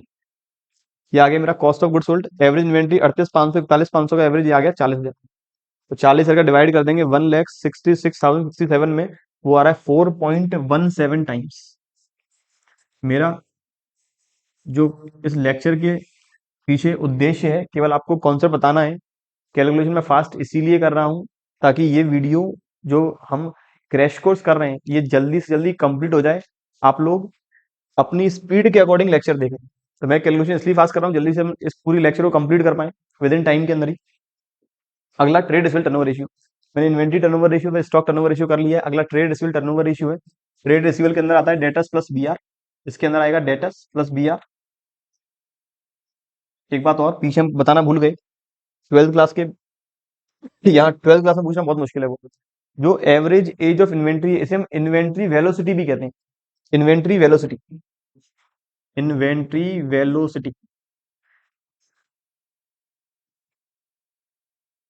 आगे कहता है trade receivable turnover ratio, trade receivable को बता दी मैंने डेटर प्लस बीआर, टर्नओवर। अब जो डेटर और बीआर है इनका संबंध किस तरह की सेल्स के साथ है, इनका संबंध है क्रेडिट सेल्स के साथ, तो यहाँ फॉर्मूला रहेगा नेट क्रेडिट सेल्स, या फिर सेल्स को रेवेन्यू फ्रॉम ऑपरेशन भी कहते हैं, तो net credit revenue from operation divided by average trade receivable. Average कैसे निकालेंगे, opening trade receivable plus closing divide by, इसी फॉर्मूले के बेसिस पर एक फॉर्मूला और कैलकुलेट करते हैं, एवरेज कलेक्शन पीरियड, कि डेटा से हम कितने टाइम पीरियड के अंदर कलेक्शन कर लेते हैं एक बार माल उधार बेचने के बाद। फॉर्मूला भाई नंबर ऑफ डेज 365 या फिर number of months 12 divided by trade receivable turnover ratio, और इसे हम डेटर वेलोसिटी पीरियड भी कहते हैं या डेटर वेलोसिटी रेशियो। आगे कहता है सिग्निफिकेंस क्या है, the liquidity position of the firm. एक फर्म की जो लिक्विडिटी पोजीशन है वो डिपेंड करती है कितने टाइम पीरियड के भीतर हम डेटा से पैसा कर लेते हैं realise, upon speed with which trade receivable are realise. This ratio indicates the number of times the receivable are turned over and converted into cash in an accounting period. Higher turnover, अगर trade receivable turnover ratio ज्यादा है इसका मतलब हम बहुत जल्दी से data से कलेक्शन कर पाते हैं और बहुत अच्छी क्वांटिटी में उन्हें माल बेच रहे हैं। रेशियो निकालना है, वापस क्वेश्चन गिवन है, मुझे निकालना है trade receivable turnover ratio, formula है net credit sales divided by average trade receivable. Information, total sales given है 4 लाख, सर मुझे चाहिए केवल क्रेडिट सेल्स। आगे कहता है कैश सेल्स जो है वो टोटल का 20% है, अगर टोटल का 20% कैश है तो टोटल का 80% होगा उधार, तो 4 लाख का 80% वो आ जाएगा मेरा 3,20,000। इनकेस अगर यहाँ पे क्रेडिट गिवन होता तो वहां पर मुझे कैश और क्रेडिट वाली बनाना होता रिलेशन। यहाँ पे वापस बता दूं, टोटल सेल्स गिवन है 4 लाख, 20% है नगद, तो 80% होगी रिमेनिंग जो बची उधार। तो 4 लाख का 80% आ गया मेरा 3,20,000। ओपनिंग है 40, क्लोजिंग है 1,20,000, एवरेज आएगा 80,000। तो मेरा ट्रेड रिसीवेबल टर्नओवर रेशियो यहां से आ गया 4 टाइम। यहीं पे अगर मुझे डेटर वेलोसिटी या फिर एवरेज कलेक्शन पीरियड निकालना है, 12 मंथ्स में डिवाइड करूंगा 4 का आ जाएगा 3 मंथ्स, या फिर 365 में डिवाइड करूंगा 4 का आ जाएगा 91 के समथिंग डेज। अगला मेरा trade payable turnover ratio, trade payable में इंक्लूड करेंगे क्रेडिटर और बीपी, और यहाँ पर इनका जो संबंध है वो क्रेडिट परचेज के साथ है। और कौन सी credit purchase? Net credit purchase. तो it is the relation between net credit purchase and trade average trade payable. Average trade payable निकालने का क्या फॉर्मूला रहेगा भाई? Opening plus closing divide by 2। इसके बेसिस पर एक और रेशियो निकाल सकते हैं, average payment period. Formula same वही, 365 या फिर 12 divided by trade payable turnover ratio. Significance क्या कहता है इसका, क्या इंपोर्टेंस है? अगर लो रेशियो है which means credit allowed by the supplier for a long period, अगर रेशियो आता है लो तो ये माना जाएगा क्रेडिटर्स में लंबे समय के लिए उधार देते हैं। और it may be reflected delayed payment, या फिर ये भी हो सकता है कि हम लोग या फिर एंटिटी अपने क्रेडिटर्स को टाइम पीरियड के भीतर पेमेंट नहीं कर पा रही है, which is not a good policy as it may affect the reputation. तो यदि लेट पेमेंट करेंगे तो क्या होगा? एक तो वो पार्टी आने वाले समय में हमें उधार माल नहीं बेचेगी, प्लस और जितने भी क्रेडिटर्स हैं वो भी उधार माल बेचना कम पसंद करेंगे। अगला क्वेश्चन, क्रेडिट परचेज जो आइटम चाहिए वही गिवन है 12 lakh. Creditor opening BP opening, creditor closing BP closing. तो ये ओपनिंग आ गया 4 लाख, क्लोजिंग आ गया 2 लाख, एवरेज आ गया 3 lakh. Opening 4, closing 2, total 6, average 3 lakh. और मेरा क्रेडिट परचेज है 12 लाख, तो 12 लाख डिवाइड बाई 3 लाख, मेरा ट्रेड पेबल रेशियो आ गया, trade payable turnover ratio 4 times. यहीं पे दूसरा क्वेश्चन कहता है जहां मुझे दोनों रेशियो निकालनी है, ट्रेड रिसीवल और trade payable plus collection of payment. Information given है रेवेन्यू फ्रॉम ऑपरेशन मतलब sales, creditor, BR, BP, purchase और डेटर। सर यहाँ पर मुझे purchase return, sales return given नहीं है, दिया नहीं है ये ओपनिंग है या क्लोजिंग। तो मैंने आपको स्टार्टिंग में ही बता दिया था, यदि ये गिवन नहीं है कि ओपनिंग है या क्लोजिंग, तो क्लोजिंग को ही मानेंगे एवरेज, तो जितना क्लोजिंग होगा उतना ही होगा ओपनिंग, वही होगा एवरेज।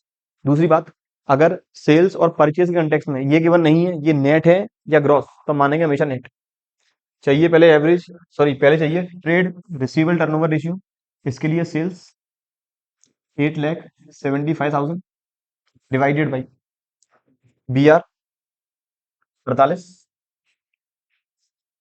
ट्रेड डेटर्स 59, 48, 59, ये आ गया मेरा 2 और 1 3, कुछ 1,07,000, 1,07,000। यहां से मेरा आ जाएगा trade receivable turnover ratio 48,000 plus 59,000, बिल्कुल सही है, 1,07,000, 8 75 डिवाइड 1,07,000, ये आ रहा है 8.18 टाइम्स। यहीं पे अगर मुझे एवरेज कलेक्शन पीरियड और निकालना है तो number of days divided by trade receivable turnover ratio. कुछ बच्चे कहेंगे सर अगर एग्जाम में इस तरह की कैलकुलेशन आ गई तो हम किस तरह से सॉल्व करेंगे? बच्चों बोर्ड जो क्वेश्चन देगा इसी के अकॉर्डिंग देगा कि हम वो 3 घंटे के अंदर आप लोग कर पाए।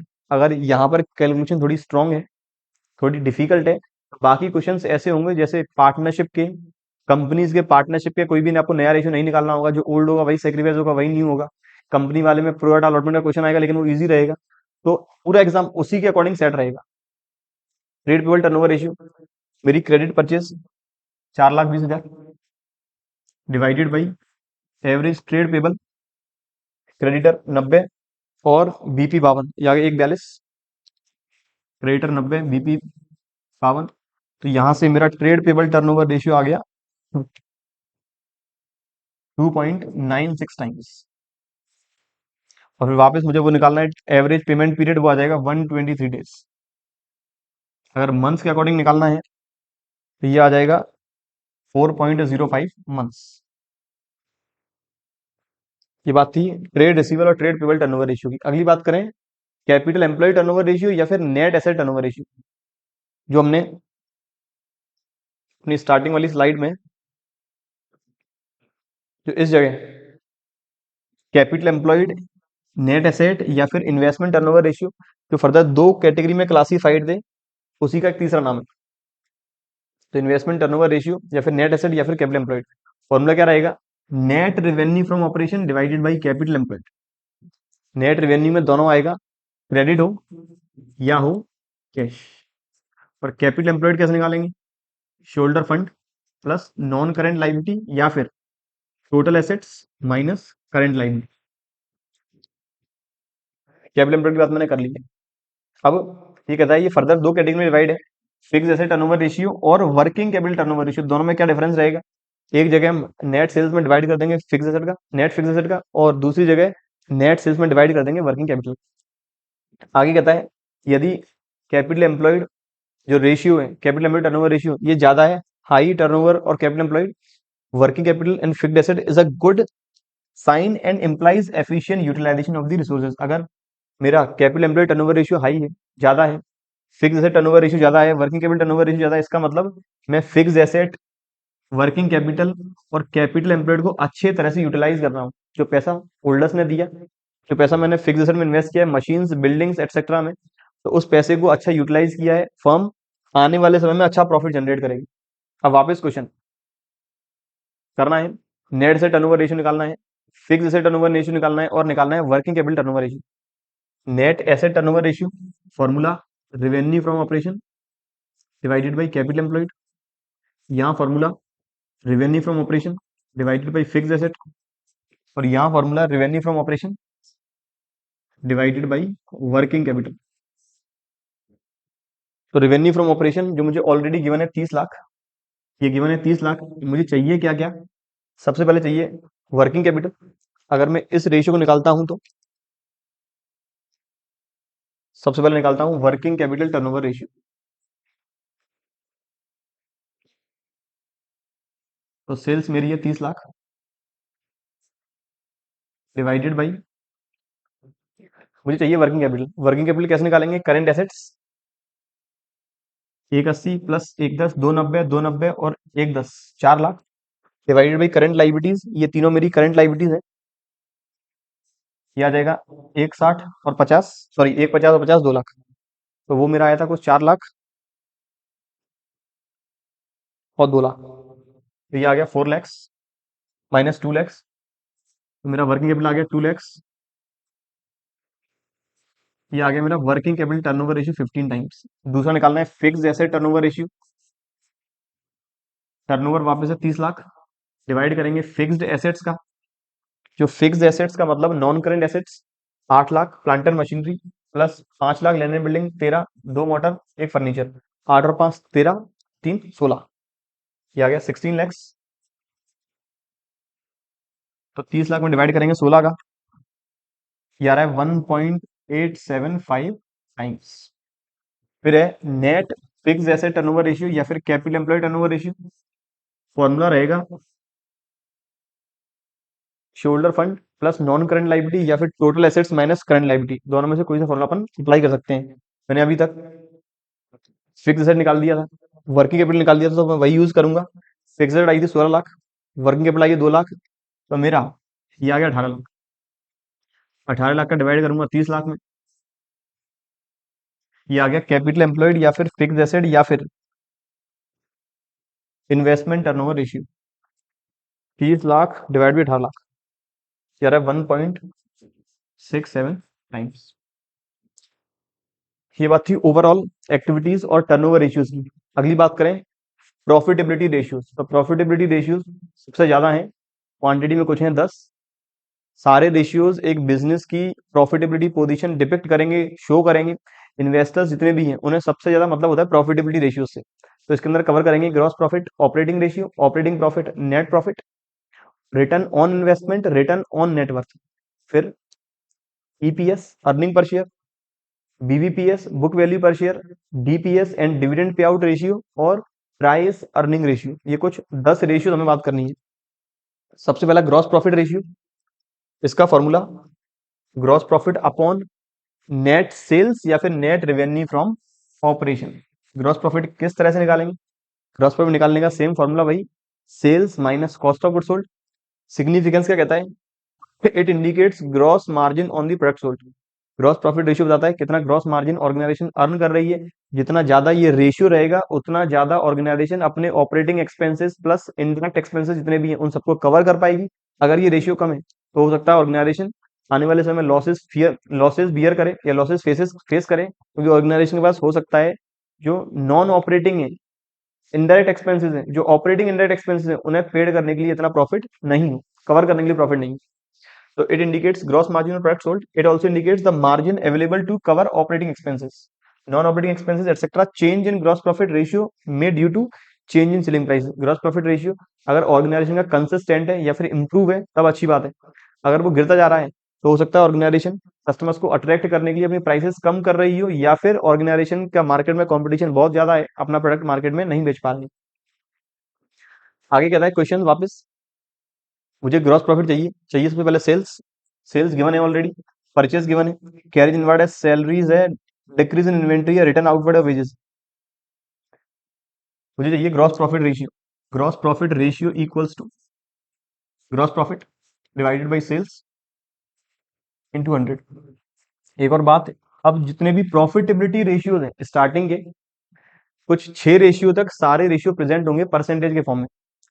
तो मुझे चाहिए सेल्स। सेल्स चाहिए नेट।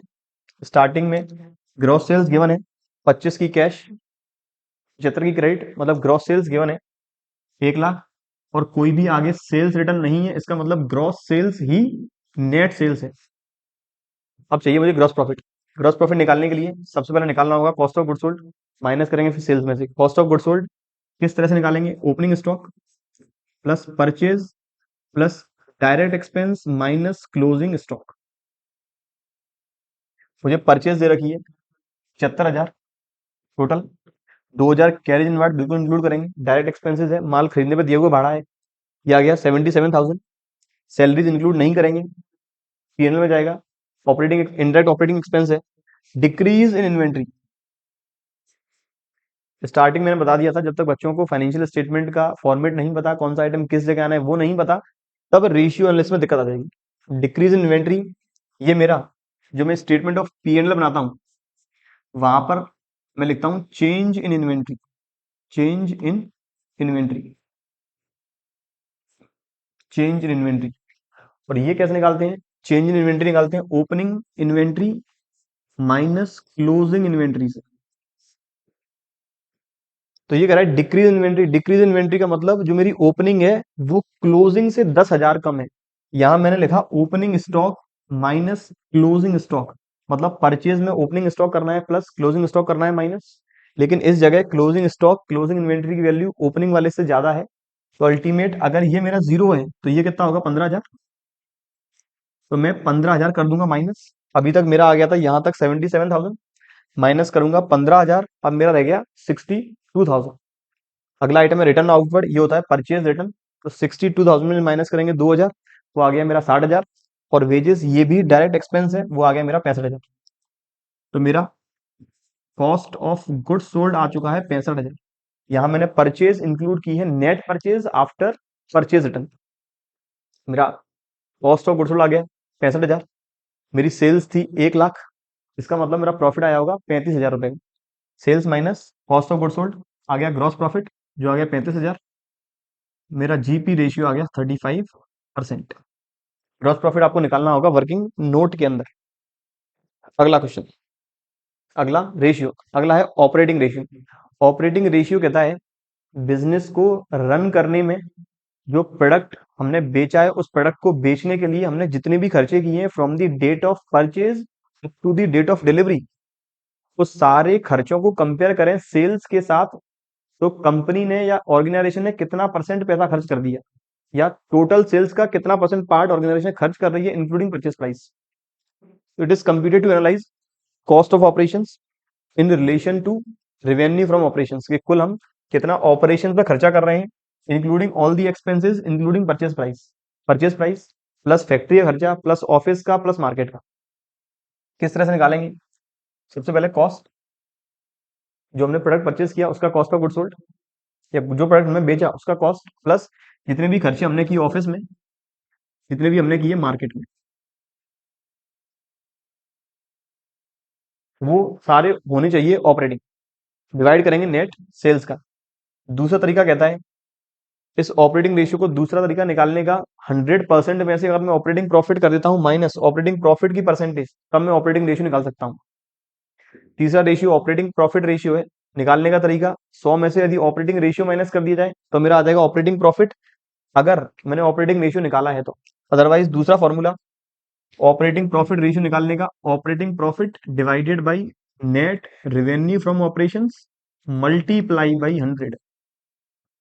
वापस बता देता हूं, पहला तरीका है, अगर मैंने ऑपरेटिंग रेशियो निकाल दिया है इस फॉर्मूले से, तो ऑपरेटिंग रेशियो का मतलब मैंने जिस रेट पर माल बेचा उसका कितना परसेंट पार्ट खर्च कर दिया। तो जिस रेट पर माल बेचा उस परसेंटेज में से माइनस करूंगा खर्चे की परसेंटेज, आ जाएगा मेरा प्रॉफिट की परसेंटेज। तो 100 में से माइनस किया ऑपरेटिंग रेशियो। दूसरा तरीका, जितना उस प्रोडक्ट पर प्रॉफिट हुआ ऑपरेटिंग, उसमें डिवाइड करेंगे सेल्स का, इंटू कर देंगे 100 का, तो आ जाएगा operating profit ratio. Operating profit निकालते किस तरह से हैं? ऑपरेटिंग प्रॉफिट को निकालने का तरीका, ग्रॉस प्रॉफिट में से माइनस करेंगे सारे ऑपरेटिंग एक्सपेंसेस। आगे कहता है यदि सिग्निफिकेंस ऑपरेटिंग रेशियो हाई है, हमेशा जितने भी इन्वेस्टर्स हैं उन्हें बिजनेस के ऑपरेटिंग प्रॉफिट से ही मतलब है, क्योंकि बिजनेस का नेट प्रॉफिट ज्यादा हो सकता है due to the other income, due to the sale of any asset. लेकिन अगर ऑपरेटिंग प्रॉफिट कम है, या फिर ऑपरेटिंग प्रॉफिट तो नेगेटिव है लेकिन नेट प्रॉफिट पॉजिटिव है, तो वहां पर बिजनेस की लंबे समय में जो कंडीशन है वो बुरी होती जाएगी। बिजनेस लंबे समय में प्रॉफिट अर्न नहीं कर पाएगी, क्योंकि करंट ईयर में जो नेट प्रॉफिट पॉजिटिव आ रहा है उसका रीजन है कोई एसेट्स को बेच देना, या फिर कोई भी कैपिटल कैपिटल प्रॉफिट का राइज होना।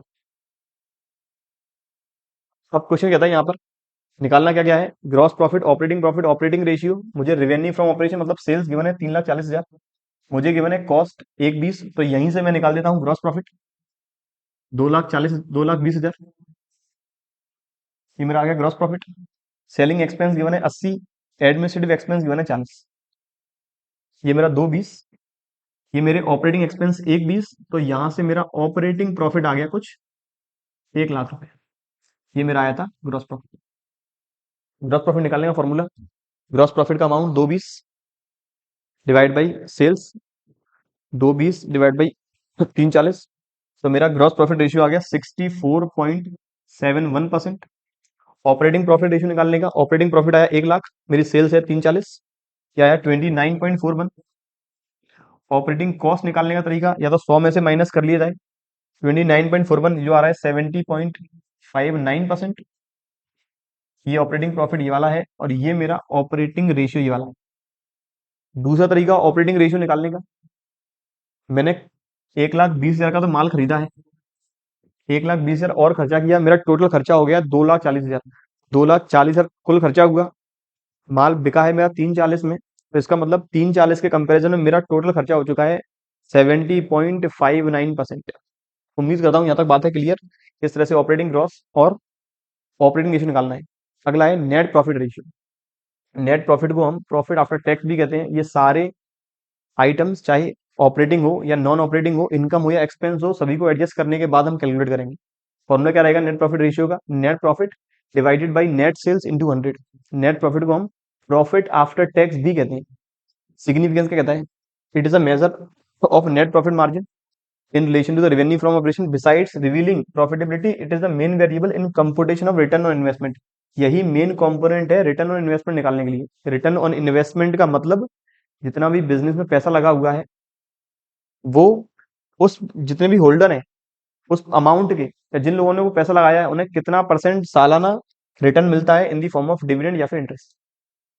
आगे कहता है ग्रॉस प्रॉफिट रेशियो, इस बार गिवन है मुझे 25%। क्रेडिट सेल्स गिवन है कुछ 20,00,000, कैश सेल्स गिवन है 10% of total revenue from operation. Further if indirect expense of the company were ₹50,000, calculate net profit ratio. सबसे पहले मुझे चाहिए gross profit amount, gross profit ratio का, सॉरी ग्रॉस प्रॉफिट का amount चाहिए, फिर मैं इस इनडायरेक्ट एक्सपेंस को कर दूंगा एडजस्ट। मुझे पहले चाहिए ग्रॉस प्रॉफिट। ग्रॉस प्रॉफिट निकालने के लिए net sales into gross profit की रेट डिवाइड बाई 100। मुझे सेल्स गिवन है, क्रेडिट वाली है 20,00,000, अब मुझे कैश वाली सेल्स और चाहिए। कैश वाली सेल्स कह रहा है टोटल सेल्स का 10% कैश में है, तो मैं ये कह सकता हूं टोटल सेल्स का 90% होगा उधार। टोटल सेल्स का 90% होगा क्रेडिट। अब यदि मेरी क्रेडिट सेल्स 20 लाख की है, जो 90% के इक्विवेलेंट है, तो 100% की वैल्यू कितनी होगी? 100% मतलब मेरी 100% सेल्स कितनी होगी? तो 20 लाख जो क्रेडिट सेल्स है, ये इक्विवेलेंट है 90% की है, तो 100% की वैल्यू आ रही है 22,22,222। इसका मतलब मेरी क्रेडिट सेल जो है वो है 2,22,222। ग्रॉस प्रॉफिट की परसेंटेज है 25। बिल्कुल। तो 22,22,222 का 25% आ रहा है 5,55,555 या 556। ये आ गया मेरा ग्रॉस प्रॉफिट। इसमें से माइनस करेंगे इनडायरेक्ट एक्सपेंस जो है 50,000 का, तो यहां से मेरा आ जाएगा नेट प्रॉफिट जो आ गया है 5,05,556। इसमें डिवाइड कर लेंगे सेल्स का। सेल्स कितनी है वापस? 22,22,222, तो डिवाइड बाई 22,22,222 इंटू 100। ये आ रहा है 22.75। 22.75%। इस तरह का क्वेश्चन भी आने की पॉसिबिलिटी, क्वेश्चन आ सकता है, लेकिन इतनी कैलकुलेशन ज्यादा कॉम्प्लेक्स नहीं होगी, क्योंकि अगर 100 बच्चे बैठेंगे, एग्जाम्पल के लिए अगर 100 बच्चे बैठेंगे, मुश्किल से एक या दो ही ऐसे होंगे वो यहाँ तक आ जाएंगे, अदरवाइज बाकी 98 यहाँ तक नहीं पहुंच पाएंगे। इसलिए क्वेश्चन ओवरऑल इस तरह आ सकता है, इस तरह का, लेकिन कैलकुलेशन इतनी कॉम्प्लेक्स नहीं होगी। बिल्कुल मेरी गारंटी है, इतनी कॉम्प्लेक्स कैलकुलेशन कभी नहीं होगी आपके 12th लेवल के एग्जाम में। अगला रेशियो कहता है रिटर्न ऑन इन्वेस्टमेंट या फिर रिटर्न ऑन कैपिटल एम्प्लॉयड, कि कितना ऑर्गेनाइजेशन ने प्रॉफिट कमाया है शेयर होल्डर्स के लिए और डिवेंचर होल्डर्स के लिए। तो it is a relation between profit before interest and tax and capital employed. Profit before interest and tax और कैपिटल एम्प्लॉयड के बीच का रिलेशन माना जाता है return on capital employed. Profit before interest और टैक्स कैसे निकालेंगे वो आपको मैंने इंटरेस्ट कवरेज रेशियो में पहले ही बता दिया है।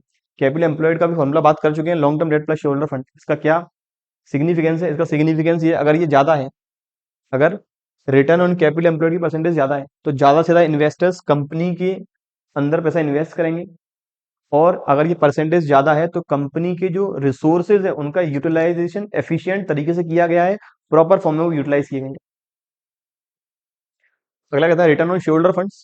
तो शेयर फंड मतलब केवल और केवल मालिकों का पैसा, मालिकों के लिए अवेलेबल रहता है। प्रॉफिट आफ्टर टैक्स जो आपको मैंने पिछले फाइनेंशियल स्टेटमेंट वाली क्लास में बताया, तो फॉर्मूला यहाँ रहेगा प्रॉफिट आफ्टर टैक्स, टैक्स को माइनस करने के बाद वाला profit divide by share holder funds into 100।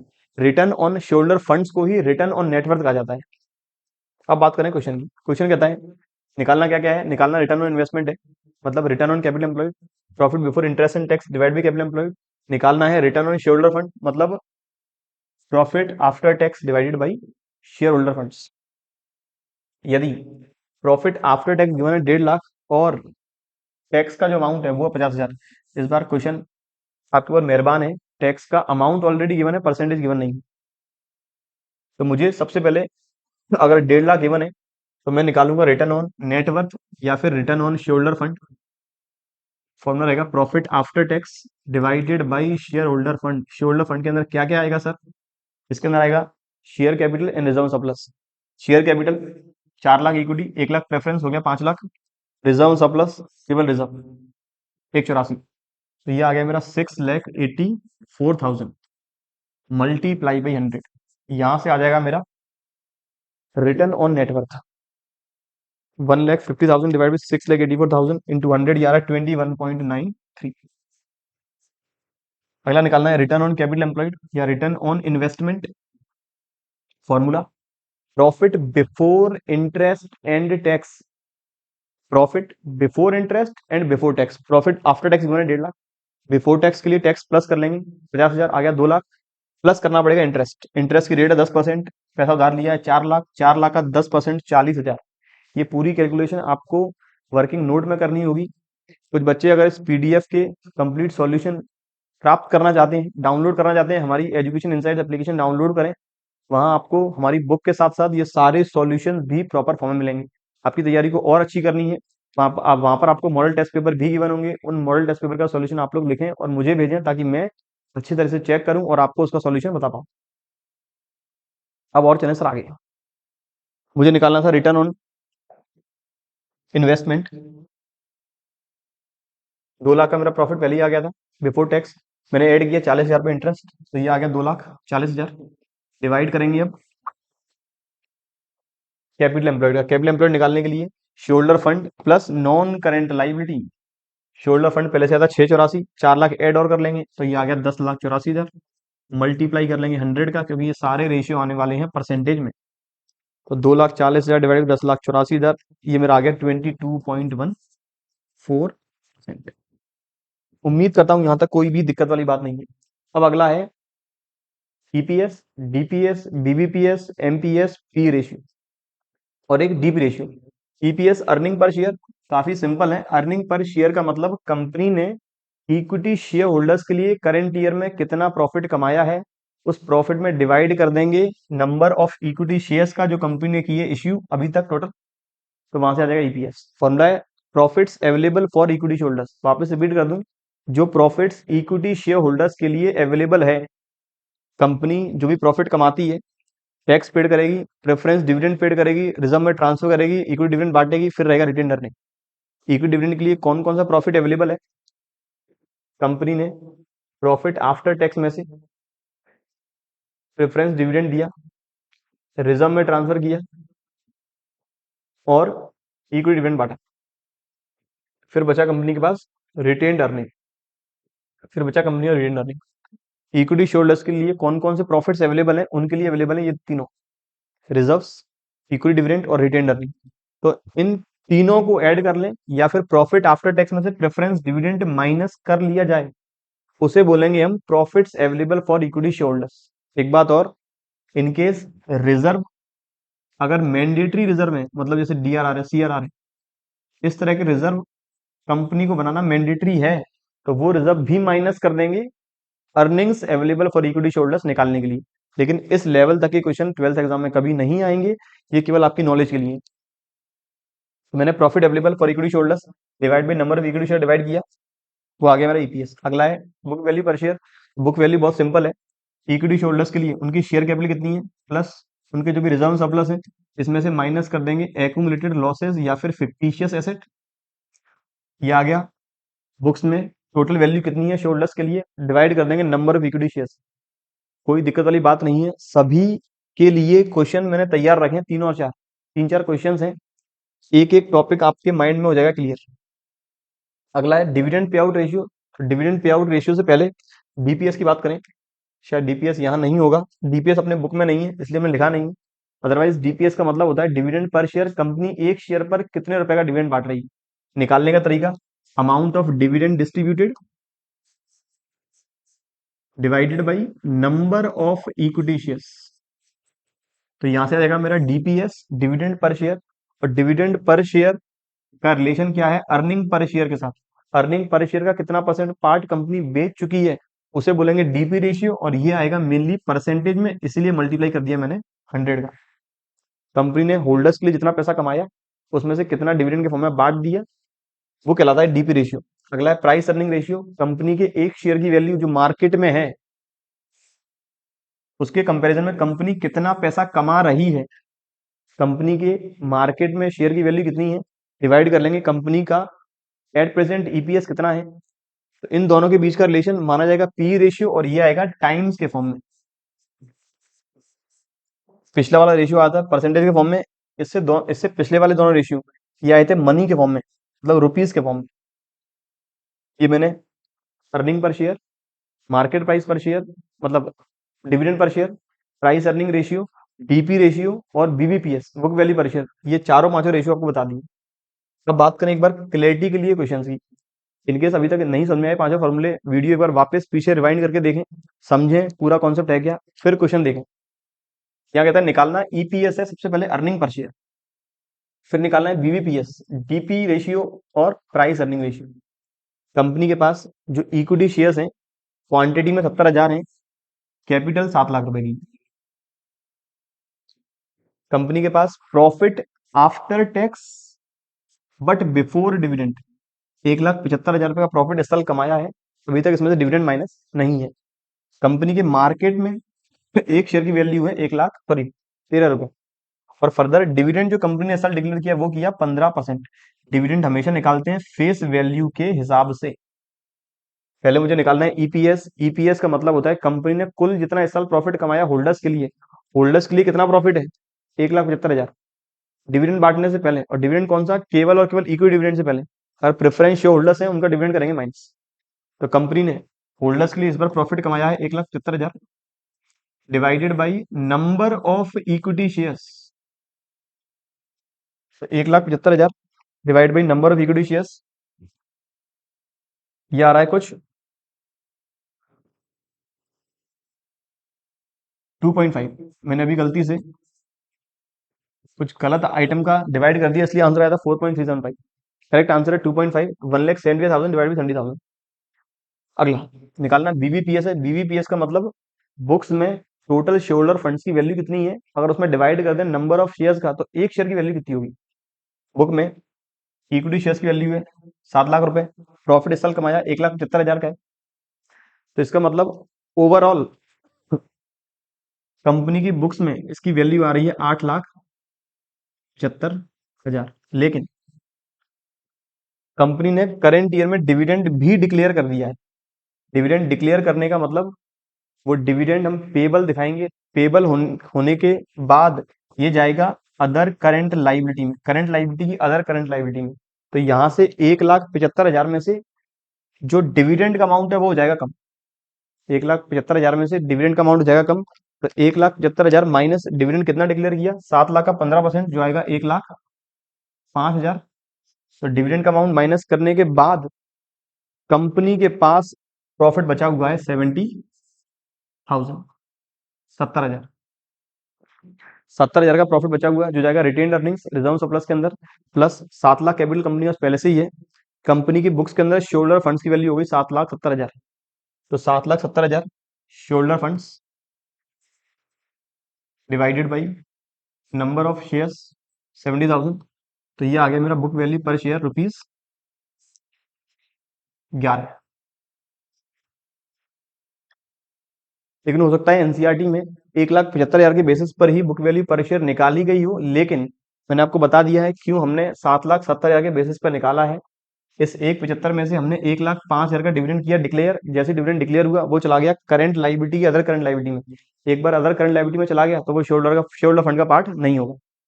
आगे कहता है निकालना है आप dividend payout ratio. Company ने डिविडेंड डिक्लेयर किया 15%, तो जो अमाउंट आया 7 लाख का 15% 1,05,000, तो 1,05,000 रुपए का कंपनी डिविडेंड ओवरऑल 70,000 शेयर्स को डिस्ट्रीब्यूट किया है। तो मेरा जो डीपीएस है डिविडेंड पर शेयर है वो कितना आ गया, 1,05,000 डिवाइड 70, ये आ गया 1.50, मतलब 1.5 रुपए। ईपीएस आया 1.5 रुपए, ईपीएस आया कुछ 2.5 रुपए, तो 1.5 रुपए डिवाइडेड बाई 2.5 या इंटू 100, ये आ गया मेरा कुछ 60% डीपी रेशियो। मेरा डीपी रेशियो आ गया 60%। अगला price earning ratio, P ratio, इसका फॉर्मूला एमपीएस, मार्केट प्राइस पर शेयर जो है 13 divided by earning per share जो आई है मेरी 2.5 रहेगा ये टाइम्स के फॉर्म में, तो 13 रुपए डिवाइड बाई 2.5, ये आया है कुछ 5.2 टाइम्स। ये बात थी तीनों चारों आइटम को निकालने का तरीका। यहाँ पर मैंने डीपीएस क्वेश्चन में नहीं निकालने को बोला था, लेकिन तब भी वो मैंने निकाल दिया है, वो आप लोग निकालोगे वर्किंग नोट के अंदर। अगला ये कहता है अमित लिमिटेड के रिगार्डिंग इन्फॉर्मेशन में गिवन है profit before tax 30 lakh, tax की रेट है, फाइनल डिविडेंड है, कंपनी की कैपिटल है, इक्विटी प्रेफरेंस दोनों, रिजर्व स्टार्टिंग के गिवन है, मार्केट प्राइस गिवन है। निकालना EPS, DPS, P ratio, DP ratio और बीबीपीएस। सबसे पहले बात करें ईपीएस की, तो एक बार अर्निंग पर शेयर का फॉर्मूला वापस करें revise, profits available for equity share holders divided by number of equity shares. Profits मेरे पास 30 लाख है पहले से, लेकिन बिफोर टैक्स है, पहले माइनस करेंगे टैक्स, 30 लाख माइनस 30%, 9 लाख या टैक्स बचे 21 लाख। 21 लाख में से मुझे अब देना होगा प्रेफरेंस डिविडेंड। सर ये डिविडेंड की रेट कौन सी है बच्चों, ये है फाइनल डिविडेंड जो रहेगा हमेशा इक्विटी होल्डर्स के लिए, इक्विटी शेयर्स के लिए। प्रेफरेंस शेयर्स की जो डिविडेंड की रेट रहेगी वो प्रेफरेंस कैपिटल के साथ ही अटैच रहती है। तो 10 लाख का 10%, 1 लाख हो गया प्रेफरेंस डिविडेंड। मेरे पास पहले से 30 लाख प्रॉफिट था, 9 लाख मैंने पेड किया टैक्स, 21 लाख रह गया प्रॉफिट आफ्टर टैक्स। 1 लाख मैंने पेड किया प्रेफरेंस डिविडेंड, अब मेरा प्रॉफिट रह गया मेरे पास 20 लाख रुपए। 20 लाख टोटल रह गया इक्विटी शोल्डर्स के लिए। तो earning available for equity shoulders 20 lakhs rupees में divided by number of equity shares. Company के पास 40 लाख की इक्विटी कैपिटल है, एक की फेस वैल्यू 10 रुपए, तो ये शेयर्स हो गए मेरे 4 लाख। तो सर मेरा ईपीएस आ गया यहाँ से 5 रुपीज पर शेयर। ये मेरा हो गया ईपीएस। अगला है DPS, dividend per share. Company ने डिविडेंड डिक्लेयर किया है 25%। 25% किसका रहेगा? ये रहेगा फेस वैल्यू का। तो फेस वैल्यू 40 लाख, उसका 25% 10 लाख। कंपनी के नंबर ऑफ शेयर्स कुछ 4 लाख। तो यहां से कंपनी का डीपीएस आ गया 2 रुपीज 50 पैसे। डीपीएस निकालने के बाद मुझे निकालना है P ratio. Formula MPS 25 divided by EPS, जो मेरा आया है 5। तो 25 डिवाइडेड बाई 5, ये मेरा आ गया 5 टाइम्स। ईपीएस के बाद मुझे निकालना है dividend payout ratio. Company ने प्रॉफिट कमाया है 5, डिविडेंड बांटा है 2.5 रुपए, तो 2.5 रुपए डिवाइड बाई 5 रुपए इंटू 100, ये आएगा 50%। आखिरी book value per share, company के शेयर की बुक्स में वैल्यू कितनी है? तो बुक में value shareholder fund divided by number of equity shares. Company के पास 40 लाख की कैपिटल है, प्लस कंपनी के पास, अब बात करें रिटेन्ड अर्निंग की, प्रॉफिट होल्डर्स के लिए था 20 लाख, 10 लाख का डिविडेंड बांट चुके हैं, तो इसका मतलब रिमेनिंग रह गया है 10 लाख की रिटेन्ड अर्निंग। तो 40 plus 10 divided by shares 4 lakh, तो जो आ जाएगा ₹12.50। ये मेरा आ गया बुक वैल्यू पर शेयर। अब चला जाए अगले आखिरी क्वेश्चन पे।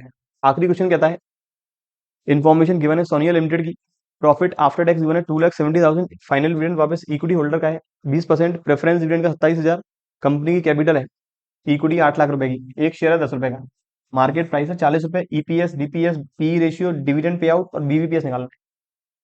सबसे पहले ईपीएस निकालने का तरीका, कंपनी के पास available profit after tax given है, टैक्स पहले से एडजस्टेड है, तो इसमें से केवल माइनस करेंगे प्रेफरेंस डिविडेंड 27,000, तो 2,70,000 minus 27,000, earnings available for equity holders 2,43,000 divided by number of equity shares 80,000। तो यहां से मेरा आ गया ईपीएस, ये आ गया 3.0375, और ये आएगा रुपीज के फॉर्म में। दूसरा DPS, dividend per share, company ने डिविडेंड बांटा है 20%, तो हम डायरेक्ट भी निकाल सकते हैं। इक्विटी शेयर की फेस वैल्यू कितनी है? 10 रुपए। 10 रुपए का कंपनी फेस वैल्यू पे डिविडेंड बांटेगी 20%, मतलब 2 रुपए का, डीपीएस आ गया 2 रुपए। या फिर दूसरा तरीका, कंपनी की कैपिटल है फेस वैल्यू 8 लाख, 8 लाख का 20% कंपनी डिविडेंड बांटेगी 1,60,000, नंबर ऑफ शेयर्स हैं 80,000, तो ये मेरा डीपीएस आ गया 2 रुपए। तीसरा पी रेशियो, मार्केट प्राइस है 40, मार्केट प्राइस है 40, ईपीएस आया 3.0375, तो यहां से आ जाएगा मेरा पी रेशियो 3.0375, ये आ गया मेरा 13.17 टाइम्स। पी रेशियो के बाद निकालना डीपी रेशियो है, कंपनी ने डिविडेंड बांटा है 2 रुपए, प्रॉफिट कमाया 3.0375 इंटू 100, तो देख लें कंपनी ने कितना परसेंट डिविडेंड बांटा है अर्निंग में से। ये बांटा है 65.84, ये आ गया मेरा डीपी रेशियो। अगला कहता है BBPS, book value per share, तो वापस कंपनी के पास कैपिटल 8 लाख है, रिटेन्ड अर्निंग कितनी बची है? कंपनी ने 2,43,000 में से कुछ डिविडेंड बांट दिया था 1,60,000, तो कंपनी के पास 83,000 रुपए का रिटेन्ड अर्निंग्स प्लस 8 लाख की कैपिटल, टोटल 8,83,000 रुपए का आया shoulder fund divided by number of shares 80,000, तो डिवाइड बाई 80,000, की वैल्यू आ गई 11.0375। ये बात थी ओवरऑल सारे रेशियोज के बारे में। उम्मीद करता हूँ सारे कॉन्सेप्ट क्लियर हो चुके हैं। इनकेस अभी कोई दिक्कत आती है कमेंट बॉक्स में कमेंट जरूर करें, आपकी मैं प्रॉब्लम को सॉल्व करने की जल्दी से जल्दी कोशिश करूंगा। ऐसे ही रिलेटेड टॉपिक डिस्कस करने वाले हैं। जो आखिरी टॉपिक है कैश फ्लो स्टेटमेंट, अपने अगले लेक्चर्स में। वीडियो पसंद आए लाइक जरूर करें, अपने फ्रेंड्स के साथ शेयर जरूर करें। ऐसे ही बने रहें हमारे यूट्यूब चैनल के साथ। मिलेंगे अगले लेक्चर्स में अगले टॉपिक के साथ। Thank you.